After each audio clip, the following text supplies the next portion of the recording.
是叶黄素豆，领先再升级，新添加智利酒果，水量舒适，强化型新上市，你也来试试。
为地球做好绿色小事，一起 Run for Green。富邦金控。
shadow coming over you. The air was so clear that we could just see these streaks moving huge distances across the sky. You feel it in a way that feels so different. The images don't do it justice. And then you're just sort of locked in.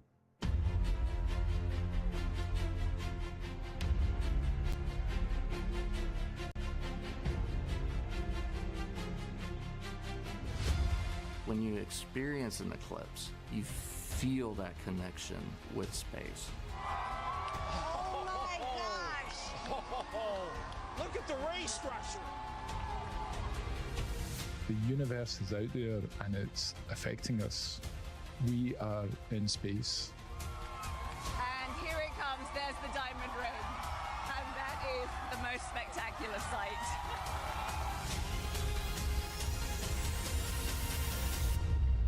If you haven't seen it, you haven't seen anything.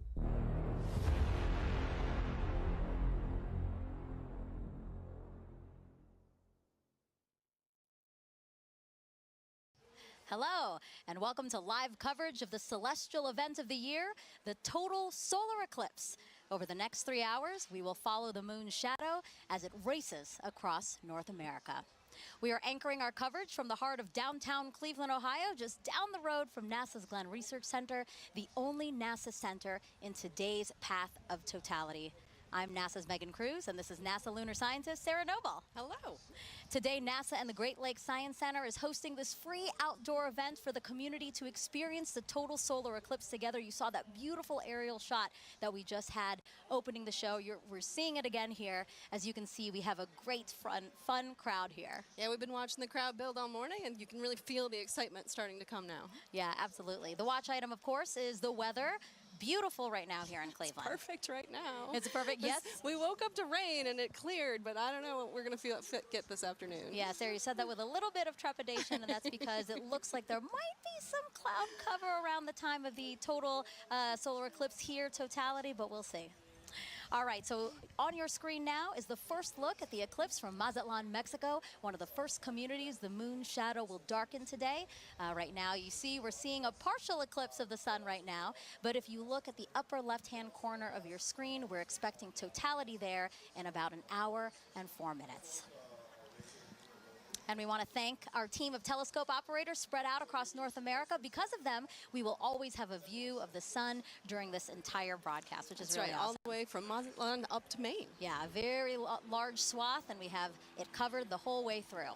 Now, if you scan your QR code that you see on the screen here, it'll take you to a live stream dedicated to just those telescope views, and it'll also take you to a Spanish broadcast of today's eclipse, and that starts at 1:30 p.m. Eastern Time.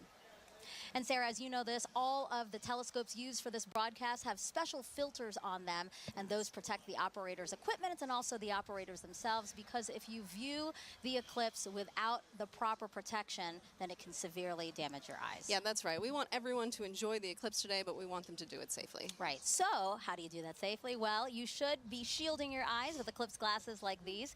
Hopefully you bought them from a reputable source and that they have a special rating on them, and this rating means that the lenses meet international standards to protect your eyes from the sun's bright light. But Sarah, you can remove the glasses during totality. That's correct? right. If you're lucky to be in the path of totality, you can, for those, that short amount of time that you're in 100% totality. 99% totality doesn't cut it. Right, exactly. 100%, nothing less. Now, if you don't have eclipse glasses, you can enjoy it indirectly with tools like pinhole projectors. And if you want to make one with us live in about 30 minutes, just grab a sturdy piece of paper or cardboard and a thumbtack or other sharp pin. I'm going to use my NASA pin for when we make it. All right, so Sarah, what are we expecting today? What is a total solar eclipse? So total solar eclipse happens when the Earth, the moon, and the sun are so perfectly aligned that the moon completely blacks out our view of the sun. And does that happen often? Actually, somewhere in the world, there's an eclipse about every 18 months or so, but like in any particular place, it's a pretty rare event. Yeah, I mean, specifically here in Cleveland, the last time Cleveland had a total solar eclipse, get this, 1806. Wow, that's remarkable. So quite a long time ago. Yeah. Once in a lifetime opportunity.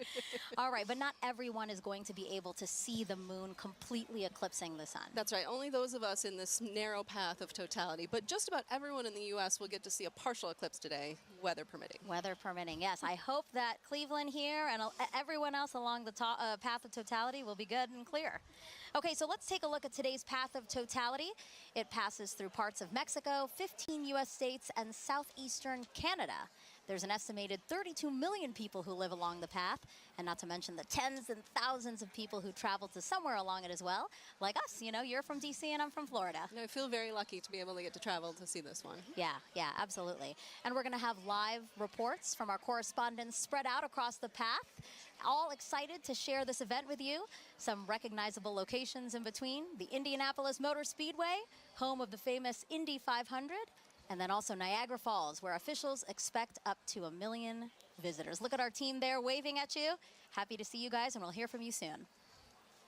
Okay, so again, we will hear from those correspondents, but also on our broadcast, a live interview with astronauts on board the International Space Station. Sarah's already ready. She's ready, because that's going to be obviously a unique place to witness today's celestial event, so we'll talk to them about that.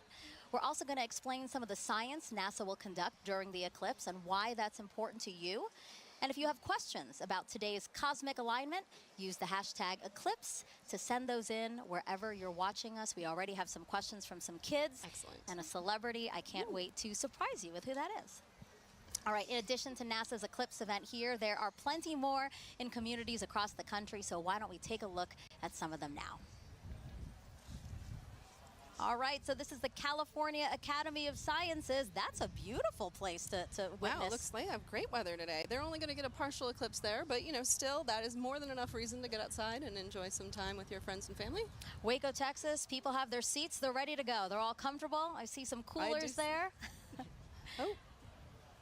And this is the Adirondack Sky Center. They have a big field for people to view. You know, a couple of days ago, we saw the same field. It was covered in snow. So I'm glad they have a nice place to sit. Exactly. And Kennedy Space Center, the famous rocket garden that we have at the visitors complex there, that's also a cool place to watch a partial eclipse, yep. Yeah. And then lastly, the Mentor Civic Amphitheater, a nice big field again to take a look out into and enjoy today's event. I'm sure that'll fill up soon. Yes, I'm sure. Still gathering there. All right, very much a party atmosphere we've seen in some of those watch parties, and especially here, again, the music, the exhibits, all the things happening here. Kind of reminds me of a sporting event, you know? So because of that, I'm going to ask you, who's the GOAT today, right? Is it the moon, is it the sun, or is it the earth? I mean, I'm a lunar scientist, so I may be a little biased, but you got to go with the moon on this one, right? It's the moon that is like coming in for the block today. It's all the action to the moon. I love that sports reference, but I'm going to have to say Earth. Because, well, first of all, we love our home planet, right? But because we're here, the moon has something to project its shadow on, and that's why we have the celestial alignment and show we're about to see today. That's where I'm going. That's how I'm going, yeah? All right, and now we want to know which team you're on. You can cast your vote by going to @NASA Solar System on Facebook, X, or Instagram, and we'll reveal the winning team at the end of the broadcast. Earth. The moon's shadow will only be over land for about 1 hour and 28 minutes today, moving at an average speed of about 1,900 miles an hour. Keeping track of it for us is NASA's James Traley. Yeah, thanks so much, Megan. I'm going to have to go with option number 3 there, the sun, because it gives us the energy for us to thrive here on Earth. And speaking of energy, it is bustling here at the Kennedy Space Center Visitor Complex. I'm coming to you from our new Gateway exhibit, where we today only have a partial eclipse, but still super excited to be tracking all of today's events live with our Eclipse Explorer. This right here is a fantastic tool that was developed by our friends at NASA Goddard Science Visualization Studio. They put this tool together for us to track the eclipse down to the exact second. If you wanted to get an access to this yourself, get a feel for how this is going to look in your neck of the woods, you can go to go.nasa.gov/Eclipse Explorer, and you can track where your city is going to be, your zip code, by punching it into this little box here. It's going to snap right to your location and give you some key stats. You just saw Cleveland there, so I can bring them up here. Cleveland is expecting peak totality here to start at 3:13:45 to be precise, local time. They've got a time of totality of 3 minutes, 49 seconds, plenty of time to really sit back and bask in their moment in the fully eclipsed sun. I'm going to be tracking all of this all throughout the afternoon for you to make sure that you do not miss a second of this coverage. Even if you're outside of that path of totality like we are right here, more than 99% of the U.S. is going to be able to see at least a partial eclipse. Some places are already experiencing, you just saw that footage from Mazatlan a little while ago, they are already experiencing a partial eclipse. And as always, if you are in partial, be sure to wear proper eye protection to protect your vision so you can safely enjoy today's fantastic celestial event. Plenty of awesome stuff coming up. We're going to keep a keen eye on that weather. Cleveland's looking nice and beautiful, very clear skies. Megan, back to you. Thank you, James. And joining us now is Dr. Bob Lehman, a heliophysicist at NASA's Goddard Space Flight Center. Thank you. It's great to have you here. Thank you very much. So talk to us. Today's total solar eclipse, it's going to look very different from what we saw 7 years ago, right? It is, right. The sun is going to look, the solar corona is going to look very cool today. It's going to look cooler than it did last time. And I mean cool in the sense of wow. Not cold. Not cold, because the solar corona is like 1,000,000 degrees.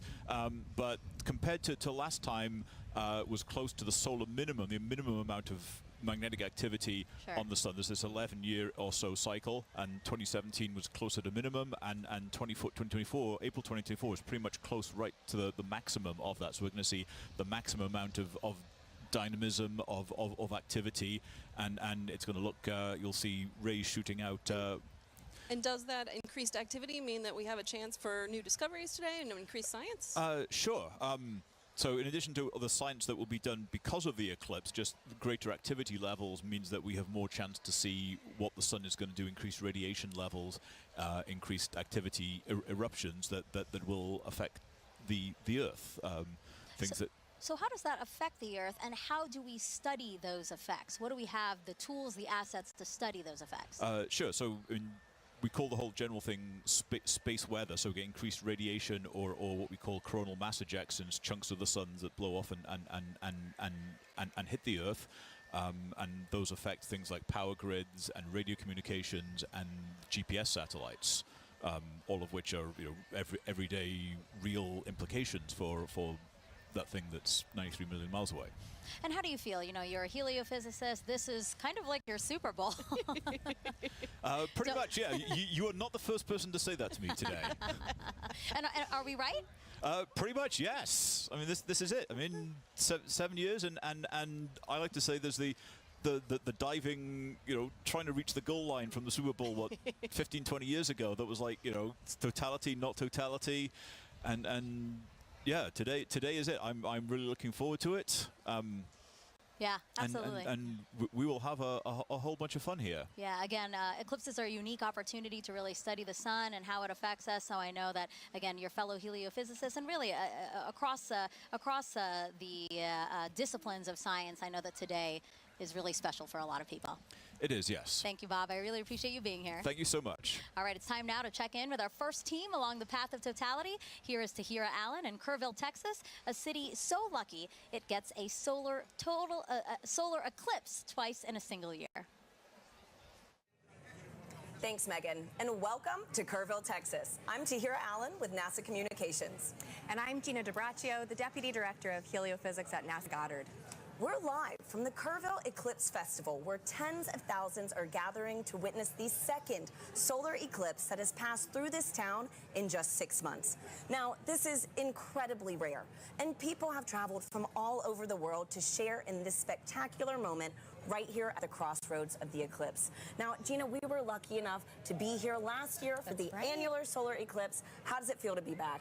You know, the annular was such a spectacular experience, but I'm already feeling even more energy today, and it's I'm like so double excited the crowd. to be here. It is. Yeah. No, and And we have a full day of celebration in store. You know, the town really turned out for this event. This morning we heard from the mayor, and we are surrounded with food and shopping and different activities. I think I saw the Texas State Astronomy Club here giving out free telescope viewings. So it's just a really, really special moment for people to come together and enjoy this celestial event. It's right to hear it. And you know, we had some cloud coverage today. It's looking to be pretty good. It's going back and forth. So, you know, fingers crossed. Regardless of how this turns out, we have live music and dancing afterwards, so it's going to be a good day.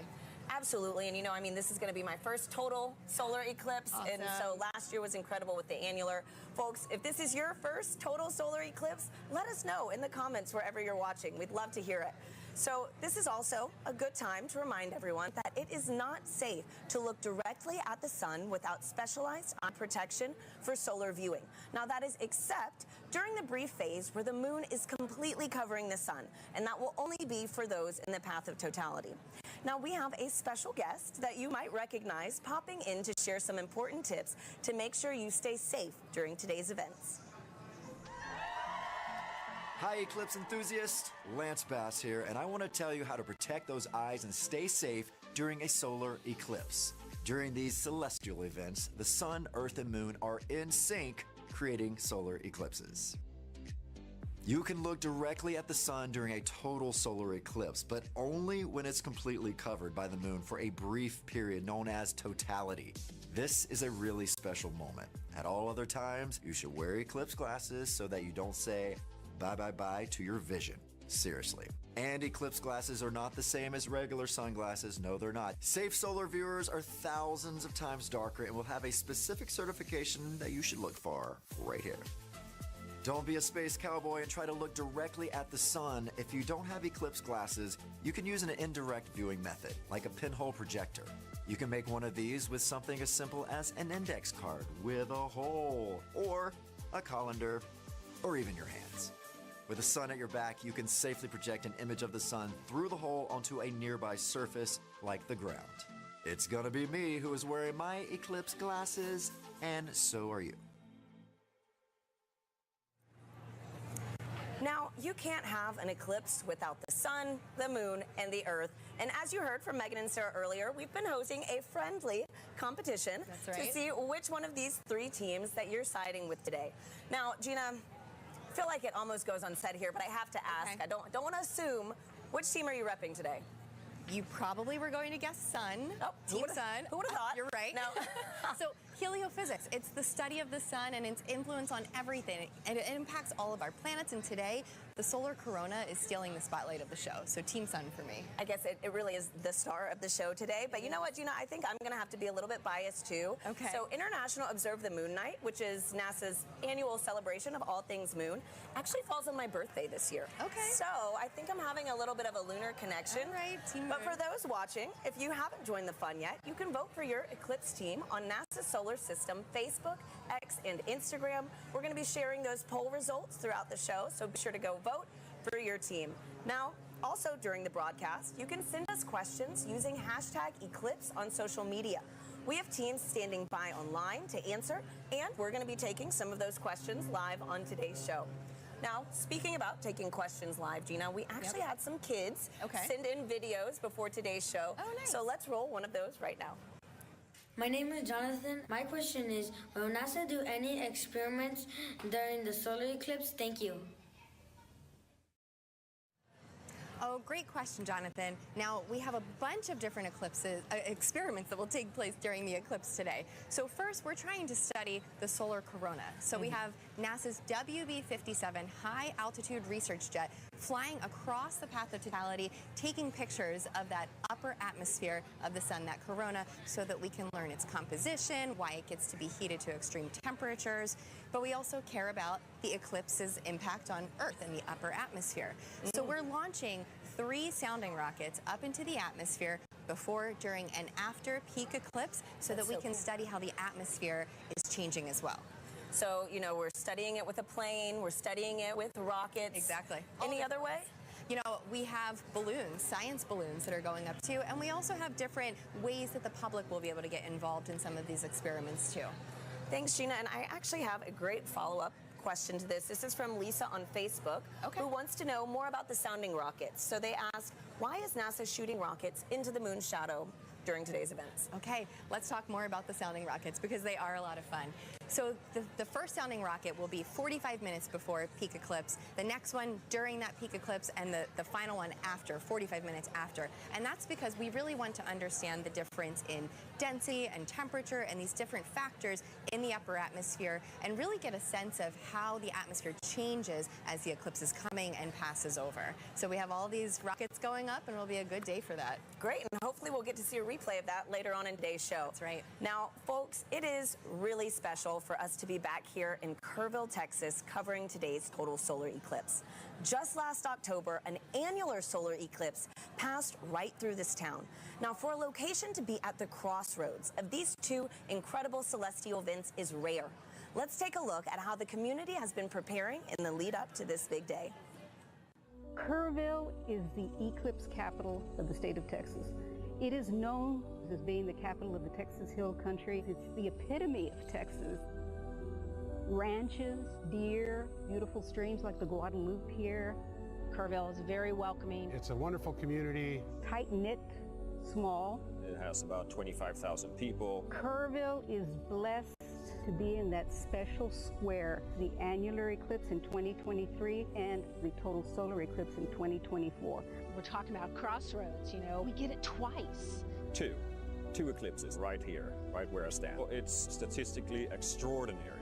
We get two in less than 6 months. Everybody's excited about it. City council, county commissioners, everybody's working diligently to be able to provide safe opportunity for the influx of people. This will be the biggest event in the history of the city, and that's why the city is preparing. We're preparing to make the event enjoyable for everybody who wants to see this tremendous natural phenomenon. I think that Kerrville has done an awesome job of preparing, way in advance. It's getting that message out to people to make sure that they're taken care of personally, but then there's the science part of it, letting them know what is an eclipse. And I'm just having a great time going out and talking to civic organizations and clubs and talk about eclipses. So this will be my 4th and 5th solar eclipses. I've seen total eclipse in Nebraska. I drove 1,200 miles for a little over 2 minutes, and it was well worth it. And just couldn't believe the experience of the eclipse. I mean, it's still just, it literally gives me goosebumps every time I talk about it.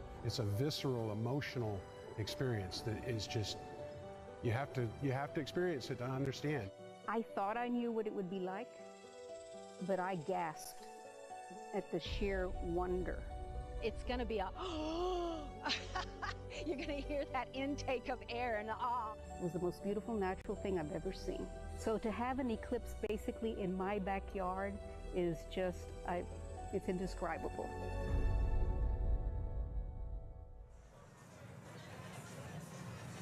We're here now with Catherine Troach, a telescope operator with the Night Sky Network, who is giving us these high-definition views of the sun that you see in your screen right now of the eclipse over Kerrville, Texas. Kat, thank you so much for being here with us. Thank you so much for having me, and let's thank the weather for cooperating finally. Right? Oh my goodness. Thanks, Kat. And so I'm looking at the telescope feed that we have, and we have first contact now here in Kerrville. Yes. Okay, so for people who want to become an amateur astronomer, what advice do you have? Where should they get started? The easiest way to get started is to look up Night Sky Network. Night Sky Network has over 400 astronomy clubs in the United States. You would just use our search function to plug in your city and find the club that's closest to you. And if you don't have a club that's close to you, you can use our coordinator tips to start your own astronomy club. Wow, that is awesome. And you know what? For folks, if you want some more details on the Night Sky Network and other things on how to become an amateur astronomer, you can visit go.nasa.gov/Night Sky Network.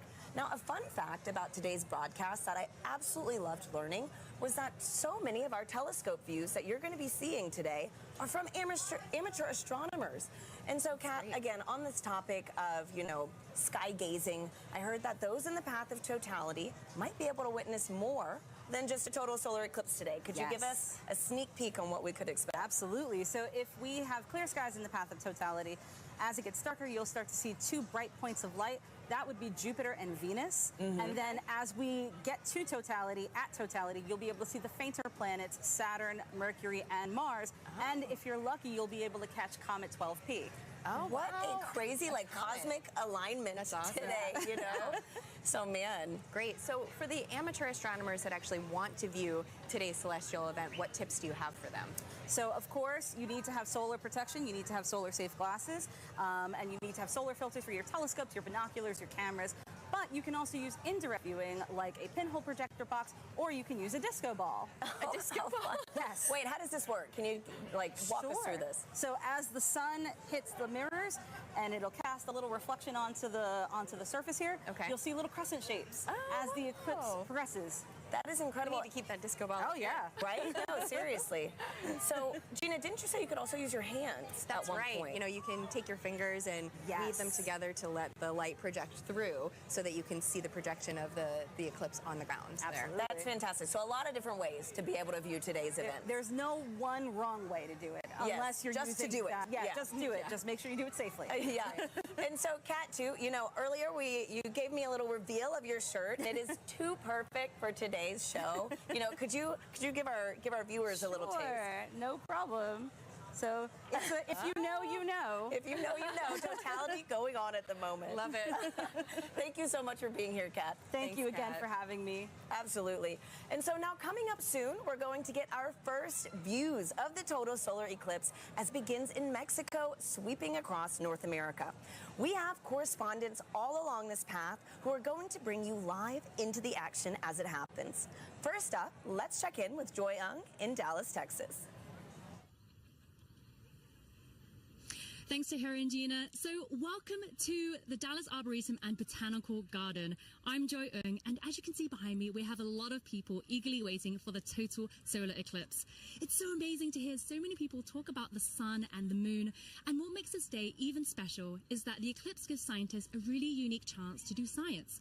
So to tell me more, I'm here with NASA scientist Dr. Ashley Greeley. Thank you so much for joining us. Hi, Joy. Thanks for having me. So firstly, how are you feeling about today? I'm feeling really excited. The skies are starting to clear out, and it looks like we might get a pretty good show. Fingers crossed. So earlier in the show, we learned that today's eclipse will look quite different from the 2017 eclipse. We're going to see more structures in the sun's outer atmosphere. So Ashley, can you tell me, why is that different? Why is the sun going to look different, and why is it changing? Sure. The sun goes through phases, which we call a solar cycle, that last roughly 11 years. And those are periods where the sun is less active and periods where the sun is more active. We're entering a time of solar maximum, which is really exciting because that means that the sun is more active. Its magnetic fields are more dynamic.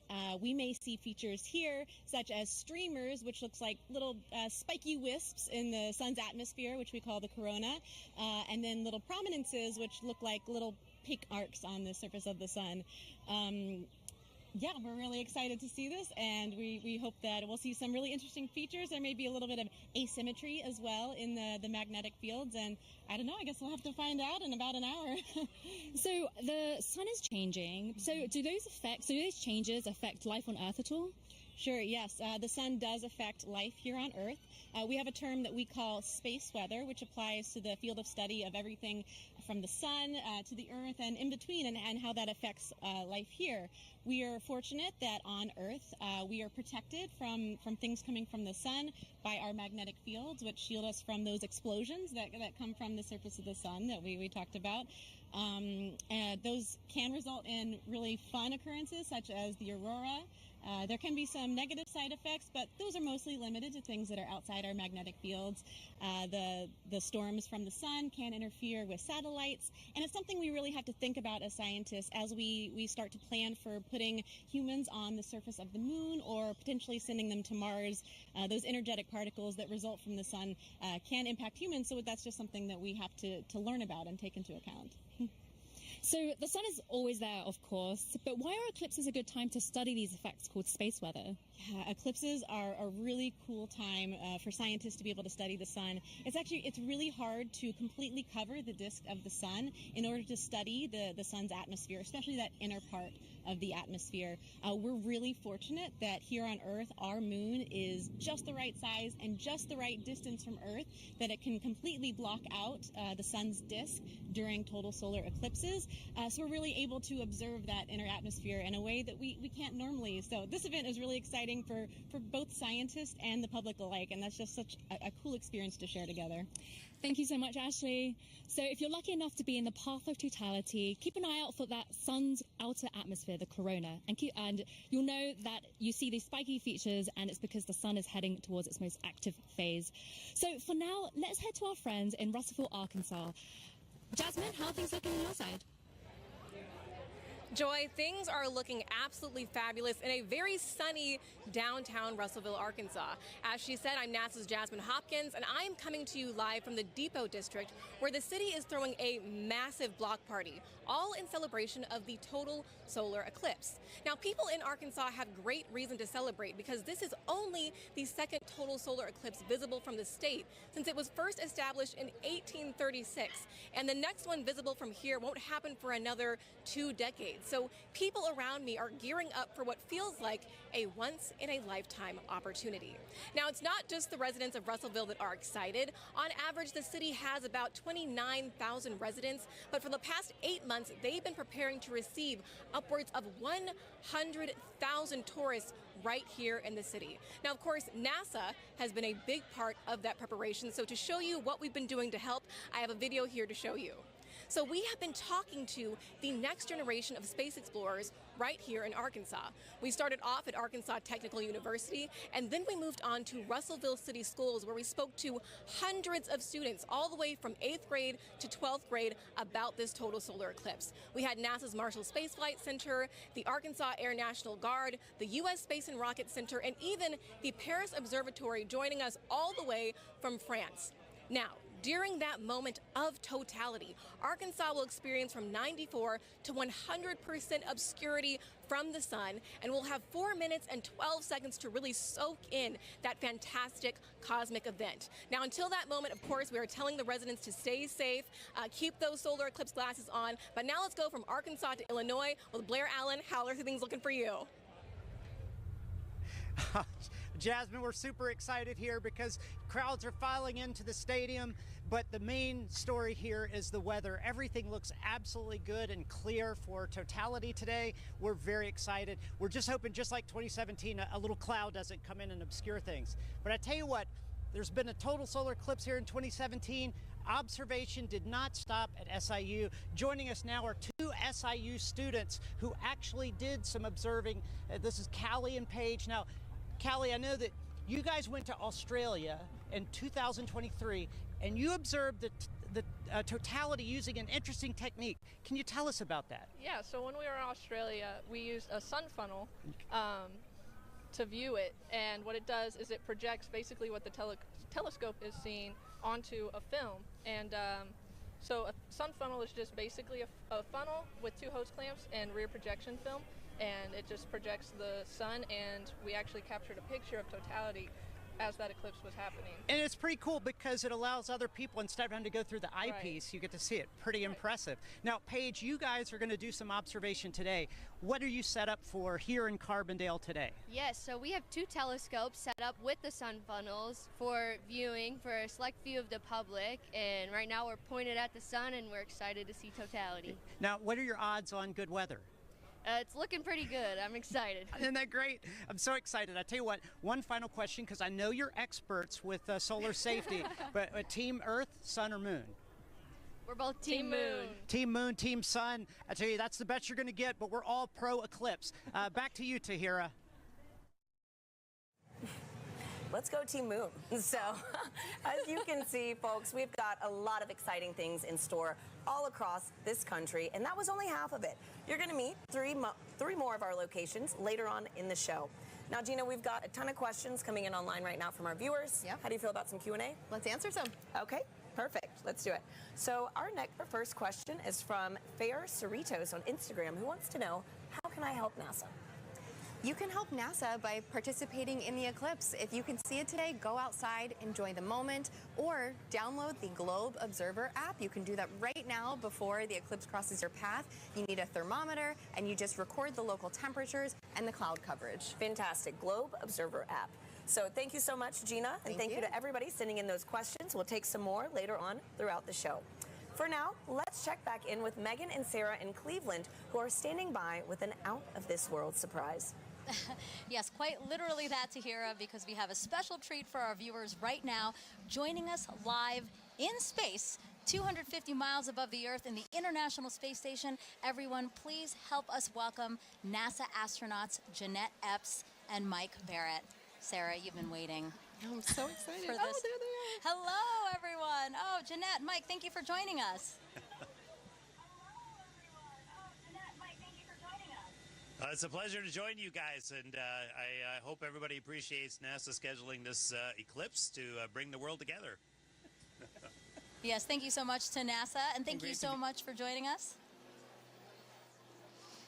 Now you guys will have 3 opportunities to view the moon's shadow over North America, and that last pass will give you guys the best views. And we hope to also share those live views with everyone here on this broadcast around 3:30 p.m. Eastern Time.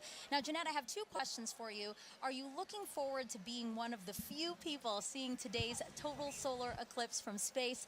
And 2, I know your crew member Matt Dominic will use a camera with a solar filter to photograph the sun being eclipsed by the moon. Will you also be taking photos of the celestial alignment?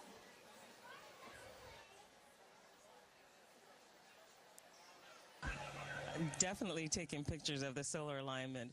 And I think we're very fortunate to be here at this special vantage point to see such a special event at this time. So I'm definitely excited. What about you, Mike? What's going through your mind as you're preparing to see such an awe-inspiring event?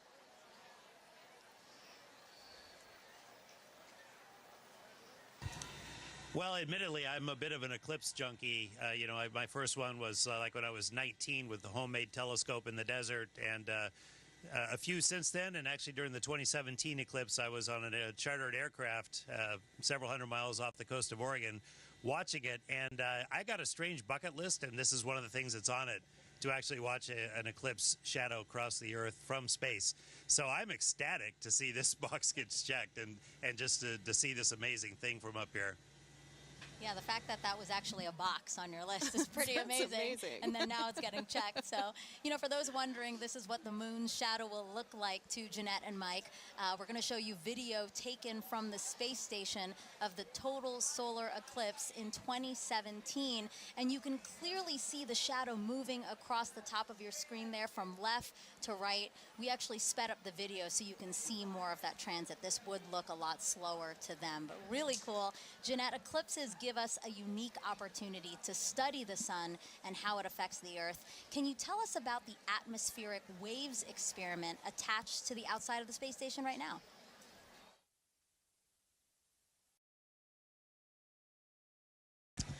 Sure.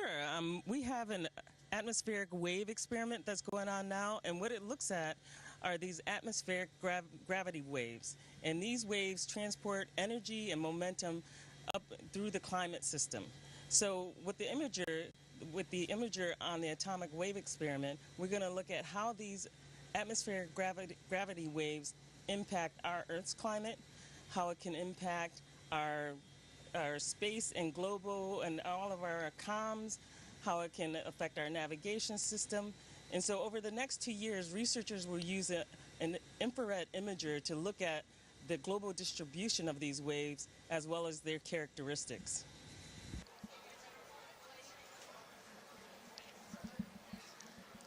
Mike, how does it feel to have a hand in maintaining the space station so that important science like the atmospheric waves experiment can happen?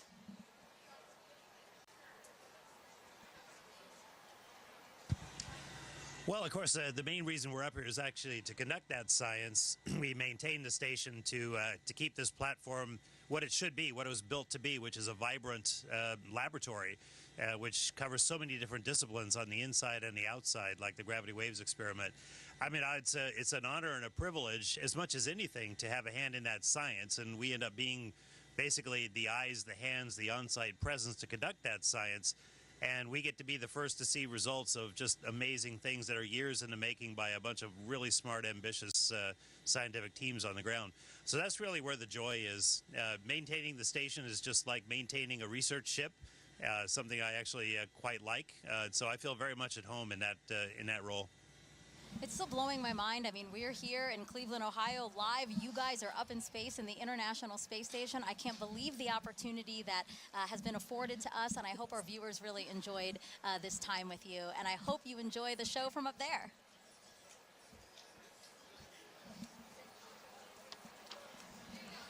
All right. We have, but we do want to close by saying, first of all, we really enjoy being here, but everybody stay safe and use the simple means to protect your eyes as you look at the eclipse, as Jeanette and I are modeling here, which makes us blind as a bat on the inside, but solar protected on the outside. So we encourage everyone to do the same. Really great advice from both of them. Thank you so Thank you much. both. Sarah and I have our glasses, right. and we're We are ready ready to go. too. Also blind if we don't do this. All right, again, Jeanette, Mike, thank you so much. And we actually have some time to take questions from the audience. We have #Eclipse. That's how you can send questions to us. So let us take a video from another curious kid we have watching. Hi, my name is Adrian. My question is, why will we not see a total eclipse in California? Thank you. Well, it's a great question, Adrian. So only a precious few today are going to get to see a total eclipse because the moon is so much smaller than the Earth. It only casts a very narrow shadow. But still, even in California, you're going to get to see a partial eclipse, and that is still a really cool event. So I do encourage you to get out there and see it for yourself today. Yeah, absolutely. So again, #Eclipse. Wherever you're watching us, drop that in the comments, and we'll try to get to as many questions as we can on the show. Okay, so we have, obviously, people celebrating with us online and at events across the country. So why don't we check out some of those events again now? Waco, Texas again. People look very, very comfortable in their camping chairs and spread out on picnic blankets. They look like they're having a good time. Yeah. A few clouds. A few clouds, but again, they have some time there before. Kennedy Space Center, they will see a partial eclipse. We have some people walking around the Rocket Garden. Oh, it looks like they have beautiful weather there. California Academy of Sciences, yes, they do. They have clear skies. We're very, very jealous over here. And then the Mentor Civic Amphitheater that's starting to fill up. Exactly. There were fewer people when we checked in ago, but now lots of people there and lots of people at the Adirondack Sky Center. I wish I could wave and say hello. They look like they're getting ready for some stuff, though. Yeah, absolutely. They've got Again, a the little time to snow wait. cleared out because there was snow over the weekend, but now it looks like a beautiful, probably still crisp day there for them. Okay, and now we're back here with astronaut Steve Bone, who's looking around, taking in the sights, Steve. I see. It's just an amazing amount of people. It's really cool to see. Yeah, it's absolutely. Really, you can feel the energy. And it's really beautiful. cool that you're here. So Steve is here because, you know, obviously, as we've been saying throughout the show, you really should have these glasses to safely view the eclipse.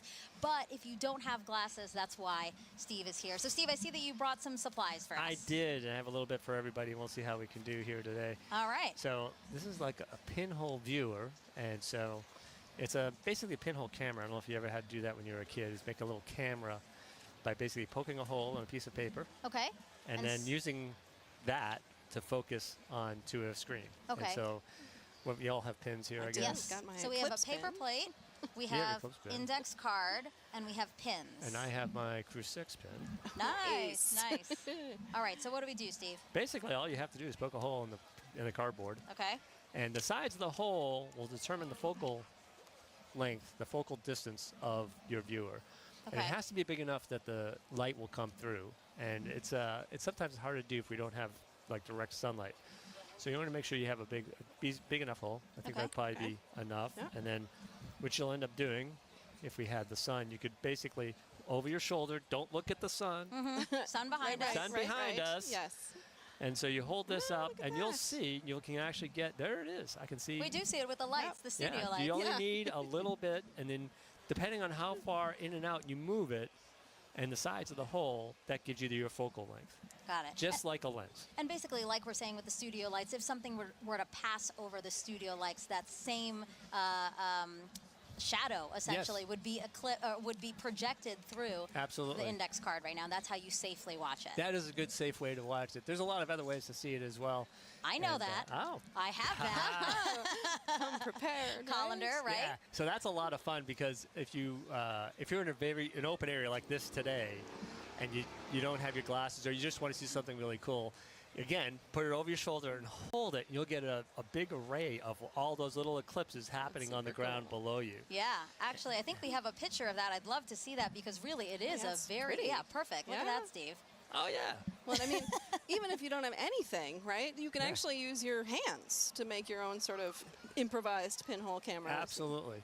That's amazing. And, you know, I was explaining a little bit ago that in my own yard during the annual eclipse when I was out working in the yard, and I said, hey, there's an annular eclipse going on. So I went under a tree, and I was looking at a tree, and then on my driveway, all these little eclipses, just that's hundreds amazing. of them. Yeah. And Beautiful. it's absolutely amazing pictures. Great. So I hope if people have trees near them, they can take a look at that. Steve, thank you so much You're for very being welcome. here. We really appreciate it. Have a great day. All right, so the eclipse is getting closer and closer to the west coast of Mexico. We will experience totality there at Mazatlan, in particular, 2:07 p.m. Eastern Time. So let's head back over to James at our eclipse board for another look at the path of totality.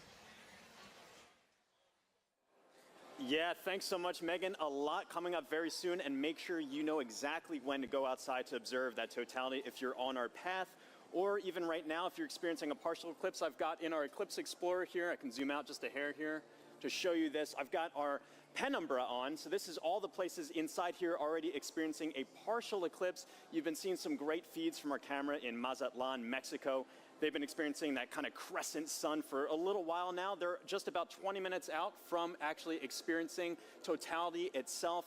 They're going to have a long window where they are 4 minutes and 17 seconds. For some context, back in 2017, the last eclipse that swept across America, the longest time was only around 2 minutes and 40 seconds. That was in Carbondale.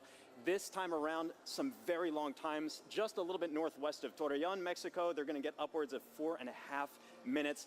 A lot of time to really observe it, but just make sure that you know when to be outside. And as always, access that tool at go.nasa.gov/Eclipse Explorer. This is going to keep moving on. You see this little thing. I have this actually running in real time.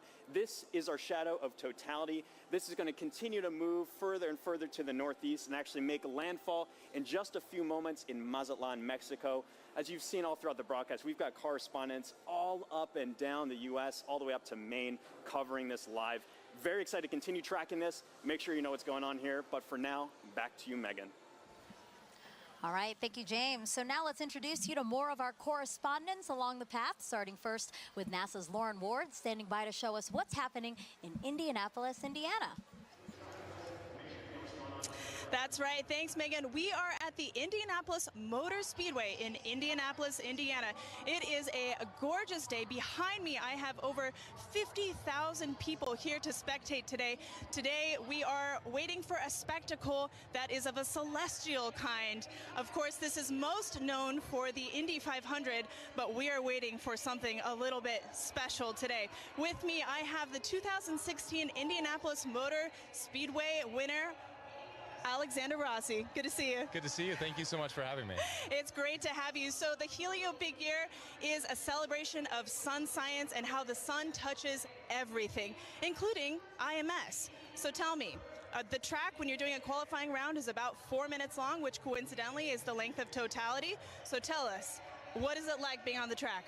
You know what? The sun plays a huge role in determining the performance of the car based on the track conditions. So we actually, when it's a day like this, as much as it's beautiful for the fans, it's actually very difficult for us as drivers, because as the surface heats up, the oils come to the top of the asphalt and it actually becomes slippier. So that's surprising to people. They think that temperature would mean grip, but it is until a certain point. And then once it kind of crosses over 100 degrees on the surface, you start to actually go the other way. Wow. And tell me about those tires. How does the sun affect those? So we use slick tires. So Firestone tires are slick. On a road car, you have tread, right? Because they're supposed to use in all conditions. Slick tires actually have a bigger contact patch, more surface area, so they generate more grip at a temperature, right? So they operate between 180 to 230 degrees Fahrenheit. Again, the sun is good until a point. When they go over that 230 degree mark, you start to lose that grip again. Ooh, all right. Well, we have a little competition going on today. We're trying to determine whose big day is it. Is it the sun's, the moon's, or the Earth? So my question to you is, are you Team Sun, Team Moon, or Team Earth? That's a hard one, but I'm going to go Team Earth. You know, I just think we're so lucky, especially today with the people that are around us here, to be able to witness what we're about to see. Go Earth.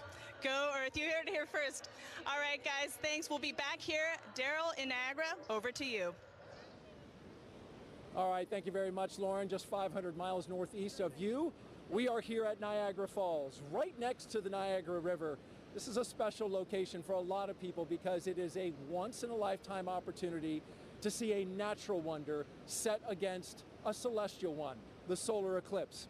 And so let's talk first of all about the natural wonder, and it all starts right here. Look at this massive river and the amount of water that's moving through here. 500,000 gallons of water, 500,000 bathtubs actually going over the falls at every 60 seconds. It's tremendous, the flow here. It interacts with the air, it hits the rocks, and it also, you know, it flows up a mist column that is omnipresent. This is always here. So one of the things that eclipse watchers want to see is, how does it interact with the light?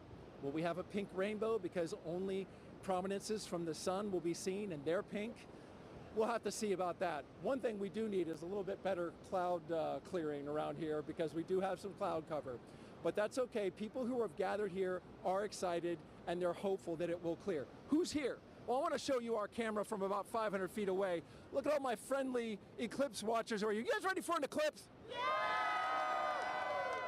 Whoa, I love the energy. We could use this energy to blow the clouds out of here. As our camera backs out, you're looking at Terrapin Point, and this is the lawn here.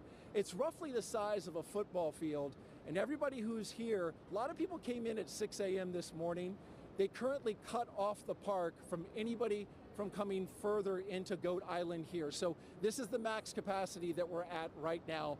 It's that popular. Over to the other side, our friends from Canada. Look across the river gorge, about 1,000 feet away. Niagara Parkway is lined with people. So it's a beautiful shot over there, and we really appreciate our Canadian friends who have joined us. Now, this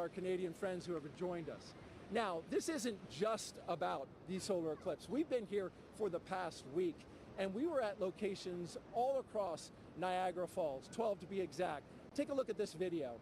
Crowds of people packed the Niagara State Park Welcome Center, where Commander Munikin Campos, the mannequin who flew around the moon during the Artemis 1 test flight in 2022, was on display.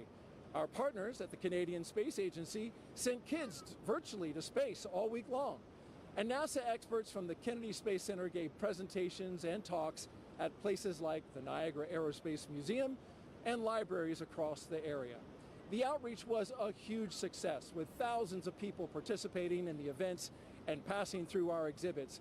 And we just want to thank everyone who came out to see us at all our locations, and we hope you left a little inspired about space exploration and a little wiser about all NASA's missions. Okay, coming up, we've got a very special guest for you who's going to share the eclipse with us. CSA astronaut Jeremy Hansen. He's going around the star today, the moon. Not the star, the sun, the moon. The star of the show, I should say. He's going to be here. He's interacting with the public. We're going to get his thoughts on totality along with everybody else who is here. And we're pumped and excited. Right, everybody? We ready for the eclipse?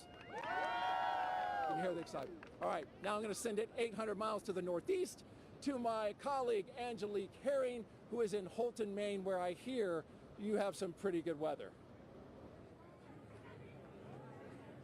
Hello, Daryl, and welcome everybody to Maine. That's right, we do have some great weather. We are here in Maine, and actually we're about 3 miles away from the Canadian border, and also about the last stop on I-95 North. So we're the northmost spot for today's eclipse broadcast, at least in the United States. And so hello from way up north. Now, just like Daryl said, we do have some excellent weather here in Maine today. We've been here for a couple of days, and it's actually been pretty wintry right up until about yesterday. We had snow, it was pretty cold, but you know what? Today, the sun is out, the skies are blue, and it's looking like perfect conditions for an eclipse, or as the Mainers would say, wicked good weather. Now, we're actually standing here in Market Square in Maine, and we are outside of the Temple Theater, where it has actually been in operation since 1919. Over the last 150 years of its operation, it's seen everything from silent films to burlesque shows, and today, it's got a more celestial show with the eclipse. Now, the last eclipse to come through Maine was actually in 1963, and that eclipse was only visible for about a minute. In contrast, today's eclipse will be visible for at least just about 3 minutes or so, so everyone here is going to have a lot of time to take in the celestial show, really soak in the event. And the next eclipse won't be coming through Maine until 2079. So it makes a lot of sense that we've got a lot of people here really excited to see this once-in-a-generation opportunity and event. We're all excited. I know everybody here is excited. So we'll be here waiting for the moment that we've all been waiting for, the eclipse. With that, back over to you, Megan. Hey, thank you, everyone. It was really cool to see everyone along the path of totality. You can tell we're covering a large swath of land because everybody's in different kind of attire. You know, you have short sleeve shirts somewhere, and then you have like Daryl, who it looks very, very cold, and he does have some cloud cover, so I hope that it does kind of clear out for him. I feel like we've covered all of those levels of weather over the last day and a half. That's true, here in Cleveland. So, but it's looking nice now, so that's great. And actually, if you were watching our screen here, we just had a view of the eclipse in Mazatlan, Mexico. In about 10 minutes, that's when we'll start seeing totality in that area. And in that time, the U.S.'s top doctor is encouraging everyone to try and watch this celestial event for our physical and mental well-being. Hi, everyone. I'm U.S. Surgeon General Dr. Vivek Murthy. I'm thrilled to be joining you today as you gather to experience a truly awe-inspiring event, the last chance that we'll have to see a total solar eclipse in the contiguous United States for the next 20 years. The sun is a universal source of light and life. It contributes to our physical, mental, and emotional well-being, and it unites all of us. Today, no matter where you're watching from, whether it's along the path of totality or a partial solar eclipse, you are sharing the experience with millions across the nation. And moments of connectedness like this truly matter. Last year, I issued a Surgeon General's advisory warning about the public health crisis posed by loneliness and isolation. I shared that our connection with one another is a powerful force that can help protect against the damaging physical and mental health impacts of loneliness. What better reason is there to come together with friends and loved ones than to share a once-in-a-generation experience like the solar eclipse? This is an experience that will stay with you, precisely because of the awe that it inspires. Awe allows us to step outside of ourselves, giving us fresh perspective and opening us up to connections. So grab your eclipse glasses and let's enjoy this moment together. Some great advice. Thank you so much. All right, we have time for other hashtag eclipse questions. Sarah, are you ready? I am absolutely ready. All right, let's take a look at this video from a familiar face. Hey everyone, I'm Scarlett Johansson, and I play a NASA Public Affairs Director in the new film, Fly Me to the Moon. I hope everyone is safely enjoying today's eclipse. I actually have a question about the moon for NASA. So during a total solar eclipse, I've heard that craters and features on the moon play a role in what viewers see on Earth when the moon blocks the sun. So why is that? Question, Scarlett. So yeah, as we, the moon isn't a smooth marble. It actually has big high mountains and valleys, these craters.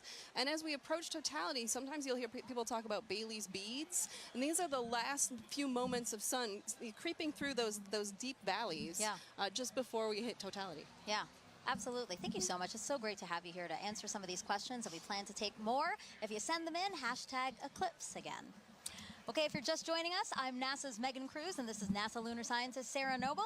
And as you can see, you are watching the official NASA broadcast for today's total solar eclipse. And we are in the heart of downtown Cleveland, where NASA is celebrating this celestial alignment. Take a look at our shot from the air.